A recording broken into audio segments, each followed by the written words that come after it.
ಆದಿಯಲಿ ನೀ ನಮ್ಮ ಗೆಲುವಾಗಿ ಬಾ, ಗಜಮುಖನೇ ನೀ ನಮ್ಮ ಗೆಲುವಾಗಿ ಬಾ. Thank you. Thank you Nandini. ಈಗ ಈ ಕಾರ್ಯಾಗಾರದಲ್ಲಿ ಭಾಗವಹಿಸಿರುವ ಸರ್ವರನ್ನು ಸ್ವಾಗತಿಸಬೇಕೆಂದು ಶ್ರೀ ಸತ್ಯನಾರಾಯಣ, ಸಹಾಯಕ ಪ್ರಾಧ್ಯಾಪಕರು, ಗೌರ್ಮೆಂಟ್ ಫಸ್ಟ್ ಗ್ರೇಡ್ ಕಾಲೇಜ್ ಗಣಸಿ, ಇವರನ್ನು ಕೇಳಿಕೊಳ್ಳುತ್ತಿದ್ದೇನೆ. ಎಲ್ಲರಿಗೂ ನಮಸ್ಕಾರ. ಈ ದಿನ ರೋಟರಿ ಕ್ಲಬ್ ಚನ್ನರಾಯಪಟ್ಟಣ ವಿಷನ್ ಹಾಗೂ ಸರ್ಕಾರಿ ಪ್ರಥಮ ದರ್ಜೆ ಕಾಲೇಜು ಗಣಸಿ ಇವರ ಸಂಯುಕ್ತಾಶ್ರಯದಲ್ಲಿ ವೃತ್ತಿ ಸಲಹೆ ಮತ್ತು ಮಾರ್ಗದರ್ಶನ, ಇದರ ಬಗ್ಗೆ ಪದವಿ ವಿದ್ಯಾರ್ಥಿಗಳಿಗೆ ರಾಜ್ಯ ಮಟ್ಟದ ಕಾರ್ಯಾಗಾರ ವೆಬಿನಾರ್ ಮೂಲಕ ಈ ಒಂದು ವಿಶೇಷವಾದ ಈ ಒಂದು ಕಾರ್ಯಕ್ರಮಕ್ಕೆ ಅಧ್ಯಕ್ಷತೆಯನ್ನು ವಹಿಸಿರುವಂತಹ ರೊಟೇರಿಯನ್ ಡಾಕ್ಟರ್ ನವೀನ್ ಸಿಎಲ್, ಅಧ್ಯಕ್ಷರು, ರೋಟರಿ ಕ್ಲಬ್ ಚನ್ನರಾಯಪಟ್ಟಣ ವಿಷನ್ ಹಾಗೂ ಗ್ರಂಥಪಾಲಕರು, ಸರ್ಕಾರಿ ಪ್ರಥಮ ದರ್ಜೆ ಕಾಲೇಜು ಗಂಡಸಿ, ಇವರಿಗೆ ಹೃತ್ಪೂರ್ವಕವಾದ ಸ್ವಾಗತವನ್ನು ಕೋರುತ್ತೇನೆ. ಉದ್ಘಾಟಕರಾಗಿ ಆಗಿಸುವಂತಹ ರೊಟೇರಿಯನ್ ಪಾಲಕ್ಷಕ್ಕೆ ಸಹಾಯಕ ಪಾಲಕರು ಝೋನ್ 9 ರೋಟರಿ ಜಿಲ್ಲೆ 3182, ಇವರಿಗೂ ಸಹ ಹೃತ್ಪೂರ್ವಕವಾದಂತಹ ಸ್ವಾಗತವನ್ನ ಕೋರುತ್ತೇನೆ. ಸಂಪನ್ಮೂಲ ವ್ಯಕ್ತಿಗಳಾಗಿ ಆಗಮಿಸಿರುವಂತಹ ಶ್ರೀ ನಾಗೇಶ್ ಆರ್, ಗ್ರಂಥಾಲಯ ಮತ್ತು ಮೂಕ್ಸ್ ಸಮನ್ವಯಾಧಿಕಾರಿಗಳು ಹಾಗೂ ವೃತ್ತಿ ಮಾರ್ಗದರ್ಶಕರು, ಇವರಿಗೂ ಸಹ ಈ ಕಾರ್ಯಕ್ರಮಕ್ಕೆ ಹೃತ್ಪೂರ್ವಕವಾದ ಸ್ವಾಗತವನ್ನ ಕೋರುತ್ತೇನೆ. ಈ ಒಂದು ಕಾರ್ಯಕ್ರಮದ ಮುಖ್ಯ ಅತಿಥಿಗಳು ಆಗಿರುವಂತಹ ನಮ್ಮ ಕಾಲೇಜಿನ ಪ್ರಾಂಶುಪಾಲರಾದಂತಹ ಶ್ರೀ ಲಿಂಗರಾಜು, ಪ್ರಾಂಶುಪಾಲರು, ಸರ್ಕಾರಿ ಪ್ರಥಮ ದರ್ಜೆ ಕಾಲೇಜು ನಡೀತಾ ಇದೆ, ಇವರಿಗೂ ಸಹ ಈ ಒಂದು ಕಾರ್ಯಕ್ರಮಕ್ಕೆ ಹೃತ್ಪೂರ್ವಕವಾದಂತಹ ಸ್ವಾಗತವನ್ನ ಕೋರುತ್ತೇನೆ. ಈ ಕಾರ್ಯಕ್ರಮದ ಆಯೋಜನೆಗೆ ರೋಟರಿ ಜಿಲ್ಲೆ 3182ನ PDGಗಳಿಗೆ ಹಾಗೂ ಹಿರಿಯ ರೋಟರಿ ಸದಸ್ಯರುಗಳಿಗೆ ಹೃತ್ಪೂರ್ವಕವಾದ ಸ್ವಾಗತವನ್ನ ಬಯಸುತ್ತೇನೆ. ಹಾಗೆಯೇ ರೋಟರಿ ಜಿಲ್ಲೆ 3182ನ ಎಲ್ಲಾ ಕ್ಲಬ್ಗಳ ಅಧ್ಯಕ್ಷರಿಗೆ, ಕಾರ್ಯದರ್ಶಿಗಳಿಗೆ ಹಾಗೂ ವಲಯ ಸೇನಾನಿಗಳಿಗೆ ಈ ಒಂದು ಕಾರ್ಯಕ್ರಮಕ್ಕೆ ಹೃತ್ಪೂರ್ವಕವಾದ ಸ್ವಾಗತವನ್ನ ಕೋರುತ್ತೇನೆ. ಈ ಕಾರ್ಯಾಗಾರಕ್ಕೆ ಸಹಕರಿಸಿದ ಸರ್ಕಾರಿ ಪ್ರಥಮ ದರ್ಜೆ ಕಾಲೇಜು ಗಂಡಸಿ ಎಲ್ಲ ಅಧ್ಯಾಪಕ ಮಿತ್ರರಿಗೆ ಹಾಗೂ ರೊಟೇರಿಯನ್ಸ್ಗಳಿಗೆ ಹೃತ್ಪೂರ್ವಕವಾದ ಸ್ವಾಗತವನ್ನ ಬಯಸುತ್ತೇನೆ. ಹಾಗೆ ಮುಂದೆ ವರೆದಂತೆ ರೋಟರಿ ಕ್ಲಬ್ ಚನ್ನರಾಯಪಟ್ಟಣ ವಿಷನ್ನ ಎಲ್ಲಾ ಸದಸ್ಯರುಗಳಿಗೆ ಈ ಒಂದು ಕಾರ್ಯಕ್ರಮಕ್ಕೆ ಹೃತ್ಪೂರ್ವಕವಾದ ಸ್ವಾಗತ. ಸರ್ಕಾರಿ ಪ್ರಥಮ ದರ್ಜೆ ಕಾಲೇಜು ಗಂಡಸಿಯ ಎಲ್ಲ ಅಧ್ಯಾಪಕ ಮಿತ್ರರು ಹಾಗೂ ಸಿಬ್ಬಂದಿ ವರ್ಗದವರಿಗೆ ಈ ಒಂದು ಕಾರ್ಯಕ್ರಮಕ್ಕೆ ಸ್ವಾಗತವನ್ನ ಕೋರುತ್ತೇನೆ. ಹಾಗೂ ಈ ಕಾರ್ಯಾಗಾರದ ಪ್ರಮುಖ ಕೇಂದ್ರ ಬಿಂದುಗಳಾಗಿರುವಂತಹ ಎಲ್ಲ ಪದವಿ ವಿದ್ಯಾರ್ಥಿಗಳಿಗೆ ಈ ಒಂದು ಕಾರ್ಯಕ್ರಮಕ್ಕೆ ಸ್ವಾಗತವನ್ನು ಕೋರುತ್ತಾ, ಈ ಒಂದು ಕಾರ್ಯಾಗಾರದ ಒಂದು ಮಾರ್ಗದರ್ಶನವನ್ನ ಸದುಪಯೋಗ ಪಡಿಸಿಕೊಂಡು ತಮ್ಮ ಮುಂದಿನ ವಿದ್ಯಾರ್ಥಿ ದಿಸೆಯಲ್ಲಿ ಹಾಗೂ ಮುಂದಿನ ಜೀವನದಲ್ಲಿ ಇದನ್ನು ತಮ್ಮ ಜೀವನದಲ್ಲಿ ಅಳವಡಿಸಿಕೊಳ್ಳೋದಕ್ಕೆ ಈ ಒಂದು ಕಾರ್ಯಕ್ರಮ ತುಂಬಾ ಅದ್ಭುತವಾಗಿ ಮೂಡಿಬರುತ್ತೆ. ಇದನ್ನ ತಾವೆಲ್ಲರೂ ತಮ್ಮ ಒಂದು ಜೀವನದಲ್ಲಿ ಅಳವಡಿಸ್ಕೊಳ್ಳೋಕೆ ನೀವೆಲ್ಲ ಇದನ್ನು ಸಹಕರಿಸಬೇಕು. ನಿಮ್ಮೆಲ್ಲರಿಗೂ ಈ ಒಂದು ಕಾರ್ಯಕ್ರಮಕ್ಕೆ ಸ್ವಾಗತವನ್ನ ಕೋರುತ್ತೇನೆ. ಧನ್ಯವಾದಗಳು ಸರ್. ಈ ಕಾರ್ಯಕ್ರಮಕ್ಕೆ ತಮಗೂ ಸ್ವಾಗತವನ್ನು ಕೋರುತ್ತಾ ಸ್ವಾಗತ ಭಾಷಣವನ್ನು ಮಾಡಿದ್ದಕ್ಕಾಗಿ ಧನ್ಯವಾದಗಳು.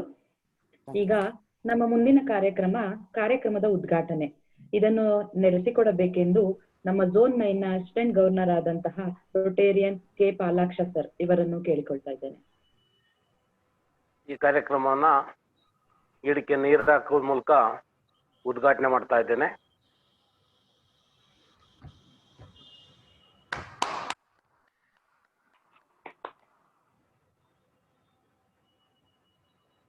ಕಾರ್ಯಕ್ರಮ ಉದ್ಘಾಟನೆ ಆಗಿದೆ. ಥ್ಯಾಂಕ್ ಯು ಸರ್, ಉದ್ಘಾಟನೆಯನ್ನು ಮಾಡಿಕೊಟ್ಟಿದ್ದಕ್ಕಾಗಿ. ಹಾಗೆ ನಮ್ಮನ್ನೆಲ್ಲ ಉದ್ದೇಶಿಸಿ ಒಂದೆರಡು ಮಾತಾಡ್ಬೇಕಂತ ಕೇಳ್ಕೊತೀನಿ ಸರ್. ಈ ಒಂದು ಕಾರ್ಯಕ್ರಮ ರೋಟರಿ ಚನ್ನರಾಯಪಟ್ಟಣ ವಿಷನ್ ಮತ್ತು ಸರ್ಕಾರಿ ಪ್ರಥಮ ದರ್ಜೆ ಕಾಲೇಜು ಗಂಡಸಿ ಸಂಯುಕ್ತ ಆಶ್ರಯದಲ್ಲಿ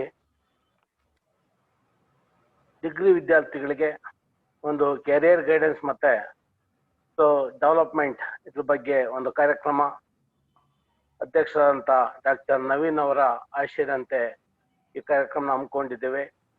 ಈ ಕಾರ್ಯಕ್ರಮ ಯಶಸ್ವಿಯಾಗಲಿ ಅಂತ ಹಾರೈಸುತ್ತಾ, ಈ ಕಾರ್ಯಕ್ರಮದಲ್ಲಿ ಉಪಸ್ಥಿತರಿರ್ತಕ್ಕಂಥ ಅಧ್ಯಕ್ಷರಾದ ಡಾಕ್ಟರ್ ನವೀನ್ ಅವರೇ, ಝೋನಲ್ ಲೆಫ್ಟಿನೆಂಟ್ ಹೇಮಲತಾ ಅವರೇ, ಇಂದಿನ ಮುಖ್ಯ ಸ್ಪೀಕರ್ ಆದಂತಹ ಶ್ರೀ ಆರ್ ನಾಗೇಶ್ ಅವರು, ಕಾಲೇಜ್ ಎಜುಕೇಶನ್ ಬ್ಯಾಂಗ್ಳೂರ್ ಇವರೇ, ಮತ್ತೆ ರೋಟರಿ ಚಂದ್ರಪಟ್ಟಣ ಜೊತೆ ಜಾಯಿಂಟ್ ಆಗಿ ಕಾರ್ಯಕ್ರಮ ನಡೆಸಲಿಕ್ಕೆ ಸಹಕರಿಸಿದಂತಹ ಪ್ರಾಂಶುಪಾಲರು ಶ್ರೀಯುತ ಲಿಂಗರಾಜ್, ಗಂಡ್ಸಿ ಫಸ್ಟ್ ಏಡ್ ಕಾಲೇಜ್ ಪ್ರಾಂಶುಪಾಲರು, ಮತ್ತೆ director youth service Vijay Kumar, ಮತ್ತೆ ಎಲ್ಲ ರೋಟರಿ ಬಂಧುಗಳೇ, ಇಂದಿನ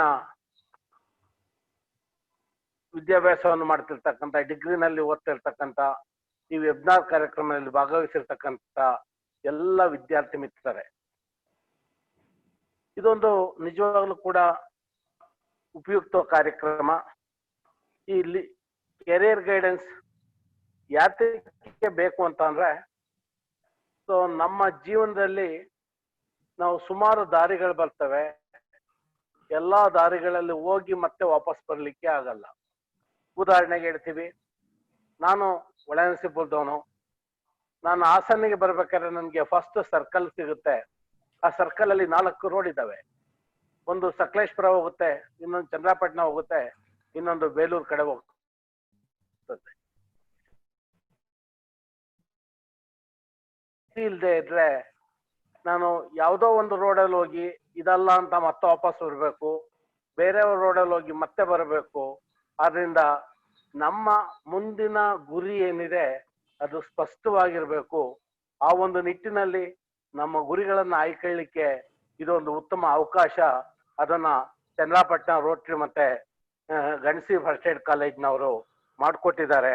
ಅವ್ರಿಗೆ ನಿಮ್ಮೆಲ್ಲರ ಪರವಾಗಿ, ನಮ್ಮ ರೋಟರಿ ಗವರ್ನರ್ ಆದಂತ ರಾಜಾರಾಮ್ ಭಟ್ರ ಪರವಾಗಿ ಅಭಿನಂದಿಸುತ್ತಾ, ಸ್ನೇಹಿತರೆ, ಇಂದು ತುಂಬಾ ಕಾಂಪಿಟೇಷನ್ ಯುಗ. ಈ ಕಾಂಪಿಟೇಷನ್ನಲ್ಲಿ ಈಗ ಎಲ್ಲ ವಿವಿಧ ಕಂಪನಿಗಳು ತಾವು ತಮ್ಮ ನೌಕರರನ್ನ ಸೆಲೆಕ್ಟ್ ಮಾಡ್ಬೇಕಾದ್ರೆ ಅವರಲ್ಲಿ ಇರತಕ್ಕಂಥ ಗುಣಗಳನ್ನ ಅವರು ನೋಡ್ತಾರೆ. ನಾನು ಕೂಡ ಅಧ್ಯಾಪಕನಾಗಿ ಕಳೆದ 32 ವರ್ಷದಿಂದ ಇದನ್ನ ಅಬ್ಸರ್ವ್ ಮಾಡಿದ್ದೀನಿ. ಅವ್ರಿಗೆ ಏನ್ ಬೇಕು ಅಂತ ಅಂದ್ರೆ, ನಾವು 3 C ಅಂತ ಹೇಳ್ತೀವಿ. ಒಂದು ಕಮ್ಯುನಿಕೇಶನ್, ಎರಡನೇದು ಕಾನ್ಫಿಡೆಂಟು, ನೆಕ್ಸ್ಟ್ ಒಂದು ಕ್ರಿಯೇಟಿವಿಟಿ.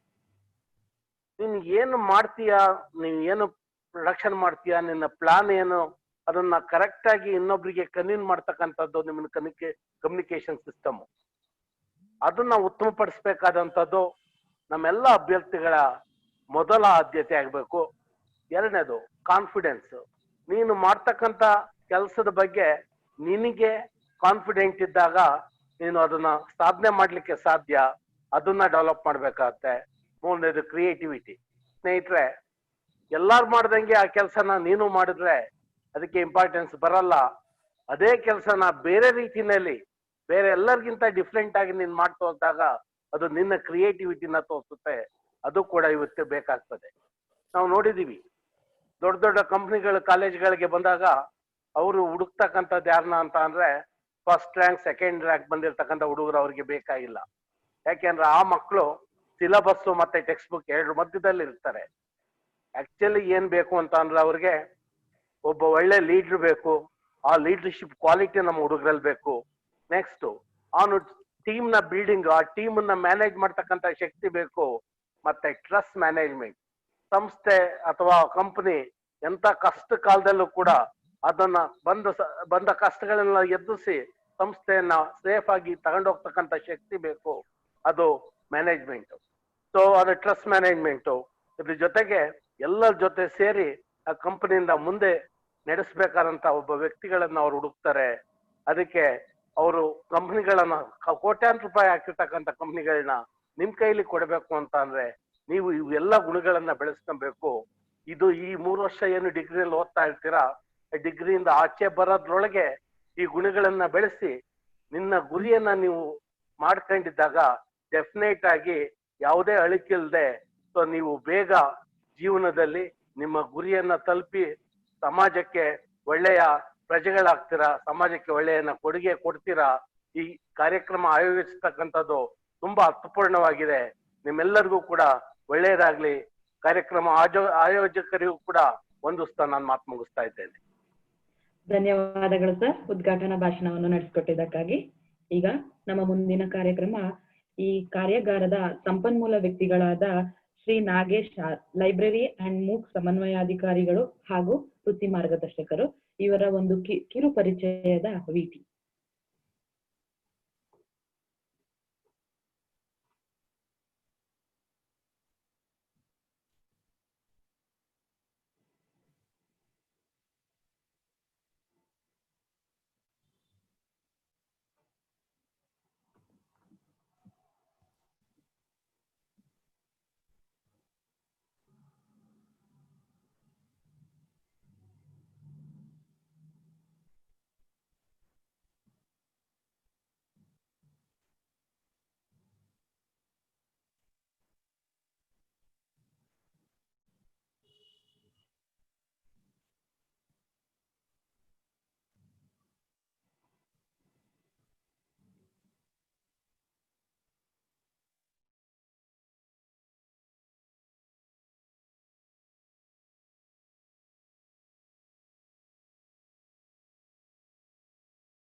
ಮೇಡಮ್ ಆಯ್ತು, ಶೇರ್ ಆಯ್ತು, ಮಾತಾಡಿ. ಆಯ್ತಾ ಸರ್? ಸರ್ ಆಡಿಯೋ ಬರ್ತಾ ಇರ್ಲಿಲ್ಲ? ಆಡಿಯೋ ಬರ್ತಾ ಇರ್ಲಿಲ್ವಾ? ಇಲ್ಲ ಸರ್, ಆಡಿಯೋ ಬರ್ತಾ ಇರ್ಲಿಲ್ಲ. ಒಂದು ಸೆಕೆಂಡ್ ನಾನು ಶೇರ್ ಮಾಡ್ತೀನಿ. ಹಾ ಸರ್, ಶೇರ್ ಮಾಡಿ ಇನ್ನೊಂದ್ಸರಿ. ಈಗ ಬರ್ತಾ ಇದೆ? ಬರ್ತಾ ಇದೆ ಸರ್. Right right.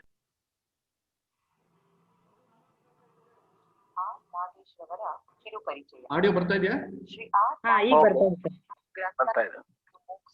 ಸಮನ್ವಯಾಧಿಕಾರಿಯಾಗಿ ಕಾಲೇಜು ಶಿಕ್ಷಣ ಇಲಾಖೆಯಲ್ಲಿ ಕಾರ್ಯನಿರ್ವಹಿಸುತ್ತಿದ್ದು, ಇವರು ಬೆಂಗಳೂರು ವಿಶ್ವವಿದ್ಯಾಲಯದಲ್ಲಿ ಗ್ರಂಥಾಲಯ ಮತ್ತು ಮಾಹಿತಿ ವಿಜ್ಞಾನ ಎಂಬ ವಿಷಯದಲ್ಲಿ ಸ್ನಾತಕೋತ್ತರ ಪದವಿ ಮತ್ತು ಬೆಂಗಳೂರಿನ ನ್ಯಾಷನಲ್ ಇನ್ಸ್ಟಿಟ್ಯೂಟ್ ಆಫ್ ಇನ್ಫಾರ್ಮೇಶನ್ ಟೆಕ್ನಾಲಜಿಯಲ್ಲಿ post graduation in computer application ಎಂಬ ಕೋರ್ಸ್ ಅನ್ನು ಪಡೆದಿರುತ್ತಾರೆ.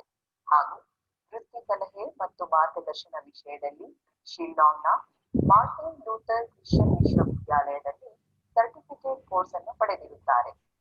ಶ್ರೀಯುತರು ವೃತ್ತಿ ಸಲಹೆ ಮತ್ತು ಮಾರ್ಗದರ್ಶಕರಾಗಿ ಇವರು ಮಾಡಿರುವ ಸಾಧನೆಯನ್ನು ಪರಿಗಣಿಸಿ 2013ರಲ್ಲಿ ಬೆಂಗಳೂರಿನ ರೋಟರಿ ಕ್ಲಬ್ ವತಿಯಿಂದ ಇವರಿಗೆ ಉತ್ತಮ ವೃತ್ತಿ ಸಲಹೆ ಮತ್ತು ಮಾರ್ಗದರ್ಶಕರೆಂದು ಪ್ರಶಸ್ತಿಯನ್ನು ನೀಡಿರುತ್ತಾರೆ. ಕನ್ನಡದ ಉದಯ ಟಿವಿ ನ್ಯೂಸ್ ಚಾನೆಲ್ನಲ್ಲಿ ವೃತ್ತಿ ಸಲಹೆ ಮತ್ತು ಮಾರ್ಗದರ್ಶನ ವಿಷಯದಲ್ಲಿ ನೇರ ಸಂದರ್ಶನವನ್ನು ನೀಡಿರುತ್ತಾರೆ. ಇವರು ಅಂತಾರಾಷ್ಟ್ರೀಯ ಮತ್ತು ರಾಷ್ಟ್ರೀಯ ವಿಚಾರ ಸಂಕಿರಣಗಳಲ್ಲಿ ಸಂಶೋಧನಾ ಲೇಖನಗಳನ್ನು ಮಂಡಿಸಿದ್ದು ಹಾಗೂ ರಾಷ್ಟ್ರೀಯ ವಿಚಾರ ಸಂಕಿರಣಗಳಲ್ಲಿ ಪ್ರೊಸೀಡಿಂಗ್ನ ಮುಖ್ಯ ಸಂಪಾದಕರಾಗಿ ಕಾರ್ಯನಿರ್ವಹಿಸಿದ್ದಾರೆ. ಭಾರತೀಯ ಹಿನ್ನೆಲೆಯಲ್ಲಿ ವೃತ್ತಿ ಮಾಹಿತಿ ಕೈಪಿಡಿ, handbook of career information Indian context ಹಾಗೂ ವಿಮೆನ್ ಎಂಪವರ್ಮೆಂಟ್ ಇನ್ 21st ಸೆಂಚುರಿ ಎಂಬ 3 ಪುಸ್ತಕಗಳ ಲೇಖಕರಾಗಿದ್ದಾರೆ. ರಾಷ್ಟ್ರ ಮತ್ತು ಅಂತಾರಾಷ್ಟ್ರೀಯ ಜರ್ನಲ್ಗಳಲ್ಲಿ ಸಂಶೋಧನಾ ಲೇಖನಗಳನ್ನು ಪ್ರಕಟಿಸಿರುತ್ತಾರೆ ಹಾಗೂ ಸಂಶೋಧನಾ ಲೇಖನಗಳನ್ನು ರಾಷ್ಟ್ರೀಯ ಮತ್ತು ಅಂತಾರಾಷ್ಟ್ರೀಯ ವಿಚಾರ ಸಂಕಿರಣಗಳಲ್ಲಿ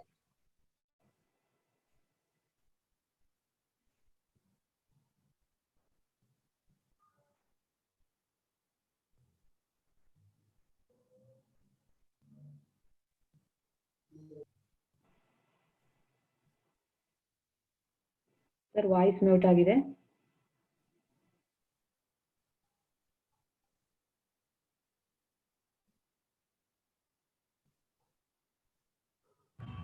ಓಕೆ ಮೇಡಮ್. ಓಕೆ. ಈ ವೆಬಿನಾರ್ನ ಸಂಪನ್ಮೂಲ ವ್ಯಕ್ತಿಗಳಾದ ಶ್ರೀ ನಾಗೇಶ್ ಅವರನ್ನು ಮತ್ತೊಮ್ಮೆ ಸ್ವಾಗತಿಸುತ್ತಾ ವೃತ್ತಿ ಸಲಹೆ ಮತ್ತು ಮಾರ್ಗದರ್ಶನ ಎಂಬ ವಿಷಯವನ್ನು ಕುರಿತು ಮಾತನಾಡಬೇಕೆಂದು ಕೇಳಿಕೊಳ್ತಾ ಇದ್ದೇನೆ.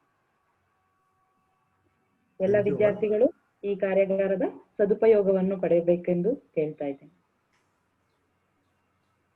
ಎಲ್ರಿಗೂ ನಮಸ್ಕಾರ. I take this great opportunity to congratulate Rotary Club Chandrayapatna Vision and Government First Grade College Gansi for organizing this state level webinar on career counseling and guidance. So as you know that the India is known for huge population. Andre idhi prapanchadalli Bharata population alli ಎರಡನೇ ಸ್ಥಾನ ಪಡ್ಕೊಂಡಿದೆ. ಅದೇ ರೀತಿ when it comes to youth population we are standing in first place. ನಾನು ಯಾಕೆ ವಿಚಾರ ಹೇಳ್ತಾ ಇದ್ದೀನಿ ಅಂತ ಹೇಳಿದ್ರೆ, ಈ ವೃತ್ತಿ ಮಾರ್ಗದರ್ಶನ ಮತ್ತು ಸಲಹೆ ಅಂತಕ್ಕಂಥ ಕಾರ್ಯಕ್ರಮ ಇದೆಯಲ್ಲ, career counselling and guidance, it is not part of our education system. ಈ ಡೆವಲಪ್ಡ್ ಕಂಟ್ರೀಸ್ ಅಲ್ಲಿ ವೃತ್ತಿ ಮಾರ್ಗದರ್ಶನ ಮತ್ತು ಸಲಹೆ ಅಂತಕ್ಕಂಥದ್ದು it is there part of the education system. ಅಂದ್ರೆ ಪ್ರತಿಯೊಬ್ಬ ವಿದ್ಯಾರ್ಥಿಯೂ ಸಹ ತನ್ನ ಒಂದು ಶಿಕ್ಷಣದಲ್ಲಿ ಪ್ರತಿಯೊಂದು ಹಂತದಲ್ಲೂ ಕೂಡ ಏನಾಗ್ಬೇಕು ಅಂತ ಹೇಳಿದ್ರೆ ಬೇರೆ ಬೇರೆ ಸ್ಟ್ರೀಮ್ಗಳಿರುತ್ತೆ. Science, arts, commerce, vocational courses ಅಂತ ಇರುತ್ತೆ. ಸೊ ಪ್ರತಿಯೊಂದು ಹಂತದಲ್ಲಿ ಈ ಕೋರ್ಸ್ಗಳನ್ನ ಆಯ್ಕೆ ಮಾಡ್ಕೊಳ್ಬೇಕಾದ್ರೆ ಆ ಒಂದು ಎಜುಕೇಶನ್ ಸಿಸ್ಟಮ್ ಅಲ್ಲಿ ಇರ್ತಕ್ಕಂಥ ಒಬ್ಬ ಕರಿಯರ್ ಕೌನ್ಸಿಲರ್ ಏನ್ ಮಾಡ್ತಾರೆ, ಅವ್ರಿಗೆ ಕೌನ್ಸಿಲಿಂಗ್ ಅನ್ನ ಕಂಡಕ್ಟ್ ಮಾಡಿ, so you are good for arts, you are good for science, you are good for vocational courses or commerce or management, whatever it may be. So ಈ ರೀತಿ ಪ್ರತಿಯೊಬ್ಬ ವಿದ್ಯಾರ್ಥಿಯೂ ಕೂಡ ಕೌನ್ಸಿಲಿಂಗ್ ಮಾಡಿ ಆ ವಿದ್ಯಾರ್ಥಿಯಲ್ಲಿ ಯಾವ ಒಂದು ಪೊಟೆನ್ಷಿಯಲ್ ಇದೆ, ಯಾವ ಒಂದು ಇಂಟ್ರೆಸ್ಟ್ ಇದೆ, ಆ ಒಂದು ಪೊಟೆನ್ಷಿಯಲ್ ಬೇಸ್ ಮೇಲೆ ಏನ್ ಮಾಡ್ತಾರೆ ವಿದ್ಯಾರ್ಥಿಗಳು ತಮ್ಮ ಒಂದು ಶಿಕ್ಷಣದಲ್ಲಿ ತಮಗೆ ಒಂದು ಆಸಕ್ತಿ ಉಳ್ಳ ಒಂದು ಪೊಟೆನ್ಷಿಯಲ್ ಉಳ್ತಕ್ಕಂಥ ಒಂದು ಕೋರ್ಸ್ ಅನ್ನ ಆಯ್ಕೆ ಮಾಡ್ಕೊಂಡಾಗ ಸೊ ಅದೇನಾಗುತ್ತೆ, ಅವನ ಒಂದು ವೃತ್ತಿ ಜೀವನದಲ್ಲಿ ಯಶಸ್ಸನ್ನ ಗಳಿಸ್ತಾನೆ. ಬಟ್ ಅನ್ಫಾರ್ಚುನೇಟ್ಲಿ ನಮ್ಮ ಒಂದು ಭಾರತೀಯ ಶಿಕ್ಷಣ ವ್ಯವಸ್ಥೆಯಲ್ಲಿ ಈ ವೃತ್ತಿ ಮಾರ್ಗದರ್ಶನ ಮತ್ತು ಸಲಹೆ ಅಂತಕ್ಕಂಥ ಒಂದು ಕಾರ್ಯಕ್ರಮ it has not become part of our education system so for. ಯಾಕೆ ಇದು ಆಗ್ತಿಲ್ಲ? ಯಾಕೆ ಅಂತ ಹೇಳಿದ್ರೆ ನಮ್ಮಲ್ಲಿ ಏನಾಗಿದೆ, ನಮ್ಮ ಸೊಸೈಟಿಲಿ ನಮ್ಮ ವಿದ್ಯಾರ್ಥಿಗಳು ಕೋರ್ಸ್ಗಳನ್ನ ಆಯ್ಕೆ ಮಾಡ್ಕೊಳ್ಬೇಕಾದ್ರೆ ಒಂದು ನಿರ್ದಿಷ್ಟವಾದಂತಹ ಮಾನದಂಡವನ್ನ ಅಥವಾ ಕ್ರೈಟೀರಿಯಾವನ್ನ ಅವರು ಫಾಲೋ ಮಾಡ್ತಿಲ್ಲ. ನಾನು ಆಗ್ಲೇ ನಿಮ್ಗೆ ಹೇಳಿದೆ, ಭಾರತ ಇಡೀ ಪ್ರಪಂಚದಲ್ಲಿ ಒಂದು ಪಾಪ್ಯುಲೇಷನ್ ಅಲ್ಲಿ ಸೆಕೆಂಡ್ ಪ್ಲೇಸ್ ಇದೆ, ಯೂತ್ ಪಾಪ್ಯುಲೇಷನ್ ಅಲ್ಲಿ ಫಸ್ಟ್ ಪ್ಲೇಸ್ ಇದೆ. ಅನ್ಫಾರ್ಚುನೇಟ್ಲಿ ಇಷ್ಟೊಂದು ಯೂಜ್ ಪಾಪ್ಯುಲೇಷನ್ ಇದ್ರೂ ಕೂಡ ನಮ್ಮ ಒಂದು ಮಾನವ ಸಂಪನ್ಮೂಲ ಪ್ರಪಂಚದಲ್ಲಿ ನಾವು 138ನೇ ಪ್ಲೇಸ್ ಅಲ್ಲಿ ಇದ್ದೀವಿ. ಸೊ ನಿಮ್ಗೆಲ್ಲ ಒಂದು ಆಶ್ಚರ್ಯ ಆಗ್ಬೋದು, ಪಾಪ್ಯುಲೇಷನ್ ಅಲ್ಲಿ ದೊಡ್ಡ ಒಂದು ಕಂಟ್ರಿ ದೇಶ ಇದು ಮಾನವ ಸಂಪನ್ಮೂಲ ಅಂತ ಬಂದಾಗ 138ನೇ ಪ್ಲೇಸ್ ಅಲ್ಲಿ ಇದ್ದೀವಿ.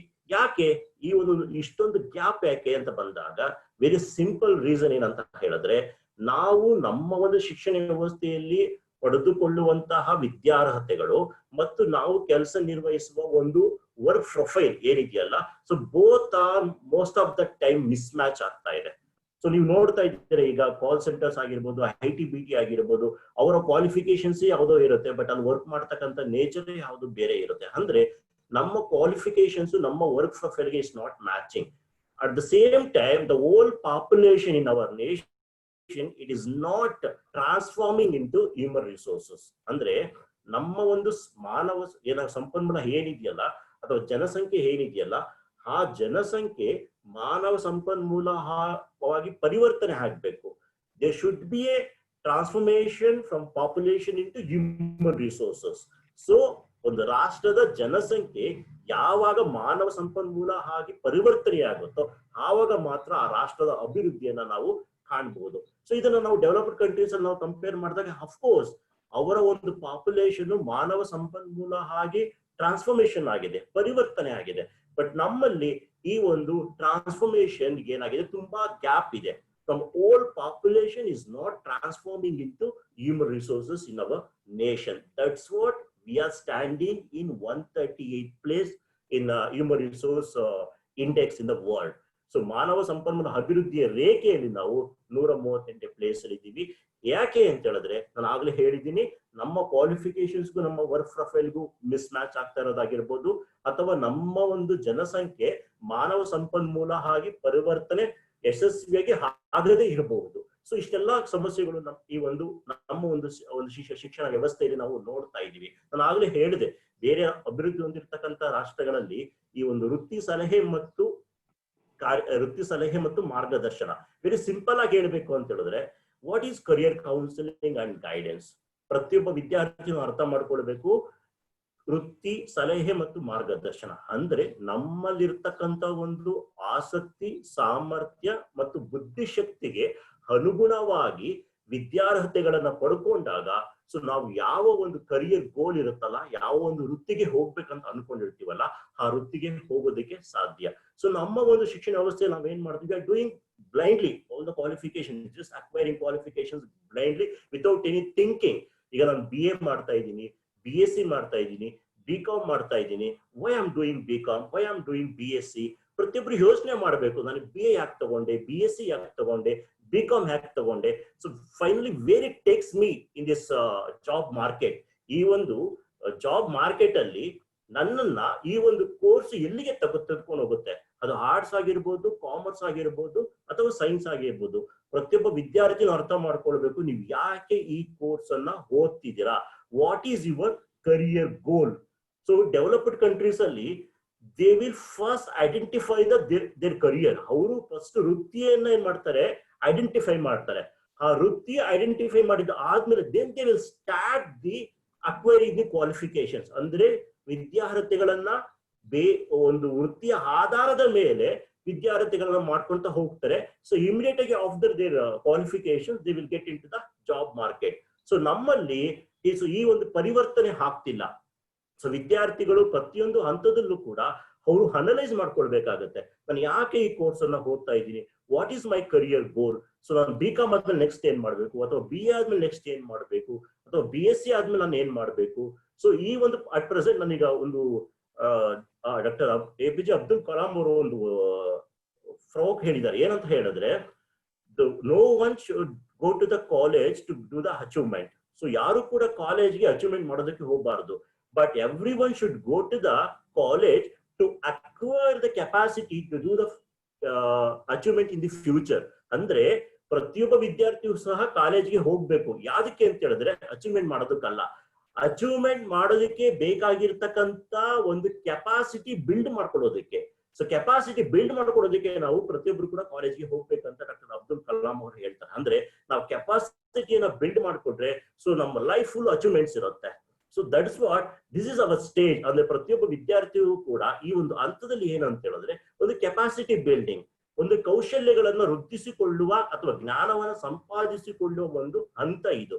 ಸೊ ಈ ಹಂತದಲ್ಲಿ ನೀವು ಸರಿಯಾಗಿ ನಿಮ್ಮ ಒಂದು ಬುದ್ಧಿಶಕ್ತಿಯನ್ನಾಗಿರ್ಬೋದು ಅಥವಾ ಕೌಶಲ್ಯಗಳನ್ನಾಗಿರ್ಬೋದು ಸೊ ನೀವು ವೃದ್ಧಿಸಿಕೊಂಡಿಲ್ಲ ಅಂತ ಹೇಳಿದ್ರೆ ಸೊ ನೆಕ್ಸ್ಟ್ ನೀವು ಉದ್ಯೋಗ ಮಾರುಕಟ್ಟೆಗೆ ಬೇಕಾಗಿರ್ತಕ್ಕಂತ ಒಂದು ಕೌಶಲ್ಯಗಳಿರ್ಬೋದು, ಜ್ಞಾನ ಇರ್ಬೋದು, ಸೊ ಅಲ್ಲಿ ನೀವು ಉದ್ಯೋಗ ಮಾರುಕಟ್ಟೆಗೆ ಹೋಗೋದಕ್ಕೆ ಸಾಧ್ಯ ಆಗುದಿಲ್ಲ. ಸೊ ಒಂದು ಸ್ಟ್ಯಾಟಿಸ್ಟಿಕ್ಸ್ ಇದೆ, only 3 to 4% of graduates are eligible to enter into the job market. ಇದು ಸ್ಟ್ಯಾಟಿಸ್ಟಿಕ್ಸ್ ಹೇಳ್ತಕ್ಕಂಥದ್ದು. ನಮ್ಮ ಏನು 100 ಜನ ಇವತ್ತು ಡಿಗ್ರಿ ಮಾಡಿದ್ರೆ ಆ 100 ವಿದ್ಯಾರ್ಥಿಗಳ ಪೈಕಿ ಕೇವಲ 3-4% ಮಾತ್ರ ಅವರಲ್ಲಿ ಉದ್ಯೋಗ ಮಾರುಕಟ್ಟೆಗೆ ಬೇಕಾಗಿರ್ತಕ್ಕಂತ ಒಂದು ಕೌಶಲ್ಯ ಜ್ಞಾನ ಇರುತ್ತೆ. ಸೊ ಅವ್ರಿಗೆ ಮಾತ್ರ ಸೊ ಅಲ್ಲಿ ಅವರ ಒಂದು ವಿದ್ಯಾರ್ಹತೆಗೆ ತಕ್ಕಂತೆ they are getting in the job. What about remaining people? ಅವರು ಕೂಡ ಸರ್ಟಿಫಿಕೇಟ್ಸ್ ಇರುತ್ತೆ, ಗ್ರಾಜುಯೇಷನ್ ಸರ್ಟಿಫಿಕೇಟ್ಸ್ ಇರುತ್ತೆ, ಡಿಗ್ರಿ ಸರ್ಟಿಫಿಕೇಟ್ಸ್ ಇರುತ್ತೆ, but why can't they not able to enter into the job market? Because the lack of skills, the lack of knowledge in the particular area, whether it may be commerce or science or arts or whatever it may be. So ನಾವು ಯಾವಾಗಲೂ ಅಷ್ಟೇ ನಮ್ಮ certificates ಏನ್ ನಮ್ಮ ಮುಂದೆ ಇರುತ್ತಲ್ಲ, so ನಮ್ಮ ಸರ್ಟಿಫಿಕೇಟ್ಸ್ಗೆ ಮತ್ತೆ ನಮ್ಮ ಜ್ಞಾನಕ್ಕೆ ದೇ ಶುಡ್ ಬಿ ಮ್ಯಾಚಿಂಗ್ ಇರಬೇಕು. ಸೊ ನಾನು 90% ಸ್ಕೋರ್ ಮಾಡಿದ್ದೀನಿ, 80% ಸ್ಕೋರ್ ಮಾಡಿದ್ದೀನಿ ಅಂತ ಬಂದಾಗ if it is not showing in performance ಅಂತ ಹೇಳಿದ್ರೆ ಆ ಪರ್ಫಾರ್ಮೆನ್ಸ್ ಅಲ್ಲಿ ಅದು ಶೋ ಆಗ್ತಿಲ್ಲ ಅಂತ ಹೇಳಿದ್ರೆ then what is the use of getting the certificates? ಯಾಕೆಂತ ಹೇಳಿದ್ರೆ ನಾವು ಒಂದು ಜಾಬ್ ಮಾರ್ಕೆಟ್ಗೆ ಹೋದಾಗ ವಿದ್ಯಾರ್ಥಿಗಳು ನಾವು ನೋಡ್ತಾರೆ ತುಂಬಾ ಇಂಟರ್ವ್ಯೂಸ್ ಬರುತ್ತೆ ಅಥವಾ ಎಕ್ಸಾಮ್ಸ್ ಬರುತ್ತೆ. ಲ್ಯಾಕ್ಸ್ ಟುಗೆದರ್ ಡಿಗ್ರಿ ಹೋಲ್ಡರ್ಸ್ ಅಥವಾ ಡಿಗ್ರಿ ಮಾಡಿರ್ತಕ್ಕಂಥ ವಿದ್ಯಾರ್ಥಿಗಳು ಅಪ್ಲೈ ಮಾಡ್ತಾರೆ, ಲ್ಯಾಕ್ಸ್ ಟುಗೆದರ್ ಅಪ್ಲೈ ಮಾಡ್ತಾರೆ. ಬಟ್ ಅದರಲ್ಲಿ ಸೆಲೆಕ್ಟ್ ಆಗೋದು ಬೆರಳೆಣಿಕೆ ಎಷ್ಟು ಮಾತ್ರ. ಯಾಕೆ ಅಂತ ಹೇಳಿದ್ರೆ, ಸೊ ಅವರಲ್ಲಿ ಆ ಒಂದು ಕೌಶಲ್ಯದ ಒಂದು ಕೊರತೆ ಇರ್ಬೋದು ಅಥವಾ ಜ್ಞಾನದ ಒಂದು ಕೊರತೆ ಇರ್ಬೋದು. ಇದು ಯಾಕೆ ಅಂತ ಹೇಳಿದ್ರೆ, ಅವರು ಕೋರ್ಸ್ಗಳನ್ನ ಮಾಡಬೇಕಾದ್ರೆ ಅಥವಾ ಆಯ್ಕೆ ಮಾಡ್ಕೊಳ್ಬೇಕಾದ್ರೆ, ಸೈನ್ಸ್, ಆರ್ಟ್ಸ್, ಕಾಮರ್ಸ್ ಆಯ್ಕೆ ಮಾಡ್ಕೊಳ್ಬೇಕಾದ್ರೆ ಅವರ ಒಂದು ಆಸಕ್ತಿ ಏನು, ಅವರ ಒಂದು ಸಾಮರ್ಥ್ಯ ಏನು, ಸೊ ಇದನ್ನ ಅವ್ರೇನ್ ಮಾಡಿರ್ತಾರೆ, ಅನಲೈಸ್ ಮಾಡಿರೋದಿಲ್ಲ. So blindly they have chosen commerce, blindly they have chosen arts, blindly they have chosen science. So like this. So ಈ ತರ ಇರೋದ್ರಿಂದ ನಮ್ಮ ಒಂದು ಜನಸಂಖ್ಯೆ ಮಾನವ ಸಂಪನ್ಮೂಲ ಆಗಿ ಪರಿವರ್ತನೆ ಆಗ್ತಿಲ್ಲ. So because our education institutions are playing very important role in this process. Education institutions ಮಾತ್ರನೇ ರಾಷ್ಟ್ರದ ಜನಸಂಖ್ಯೆಯನ್ನ ಮಾನವ ಸಂಪನ್ಮೂಲವನ್ನಾಗಿ ಪರಿವರ್ತಿಸುವ ಒಂದು ಜವಾಬ್ದಾರಿಯನ್ನ ಹೊತ್ತಿರುತ್ತೆ. ಮತ್ತೆ ಈ ಒಂದು ಕಾರ್ಯಕ್ರಮದಲ್ಲಿ, ಈ ಒಂದು ಪ್ರವೃತ್ತಿಯಲ್ಲಿ ಶಿಕ್ಷಣ ಸಂಸ್ಥೆಗಳ ಪಾತ್ರ ಅತ್ಯಂತ ಪ್ರಮುಖವಾದದ್ದು. ಜನಸಂಖ್ಯೆಯನ್ನ ಒಂದು ರಾಷ್ಟ್ರದ ಅಭಿವೃದ್ಧಿಗೆ ಬೇಕಾಗಿರ್ತಕ್ಕಂಥ ಮಾನವ ಸಂಪನ್ಮೂಲವನ್ನಾಗಿ ಪರಿವರ್ತಿಸುವ ಒಂದು ಪ್ರಕ್ರಿಯೆ. ಸೊ ಈ ರೀತಿ ಇರಬೇಕಾದ್ರೆ ಸೊ ಹೇಗೆ ಈ ಒಂದು ಕರಿಯರ್ ಕೌನ್ಸಿಲಿಂಗ್ ಮತ್ತೆ ಗೈಡೆನ್ಸ್ ಹೇಗೆ ಹೆಲ್ಪ್ ಮಾಡುತ್ತೆ, ಈ ಒಂದು ಗ್ಯಾಪ್ ಅನ್ನು ಯಾವ ರೀತಿ ಫಿಲ್ ಮಾಡಬಹುದು, ಸೊ ಹೇಗೆ ಜನಸಂಖ್ಯೆಯನ್ನ ಮಾನವ ಸಂಪನ್ಮೂಲವನ್ನಾಗಿ ಪರಿವರ್ತಿಸುವಲ್ಲಿ career counselling and guidance how it is playing, so how it should be done, so ಯಾವ ರೀತಿ ಆಗ್ಬೇಕು ಪೂರ್ಣವಾಗಿ ಆಯೋಜನೆ ಮಾಡಿದ್ದೀರಾ. ಸೊ ಈ ಒಂದು ಕಾರ್ಯಕ್ರಮಕ್ಕೆ ಸಂಬಂಧಪಟ್ಟ ಹಾಗೆ ಕೆಲವೊಂದು ಸ್ಲೈಡ್ಸ್ ಇದಾವೆ. ಯಾವ ರೀತಿ ನಮ್ಮ ಒಂದು identification of my interest, identification of my potential and identification of my aptitude ಯಾಕೆ ಮಾಡಬೇಕು. ಸೊ ಇದು ಸಂಬಂಧಪಟ್ಟಾಗಿ PPT ಇದೆ. Just I will share my PPT.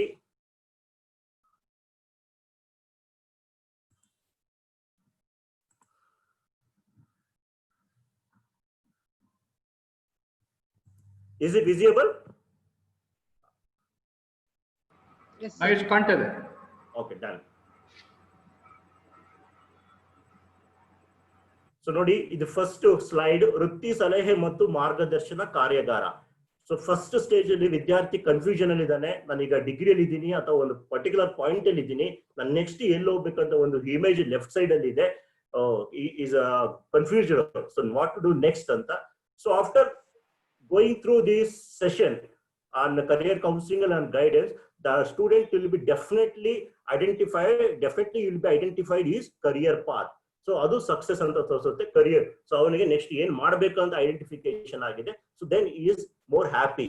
So in this career counseling and guidance program is going to help all the students to find out their career path after graduation.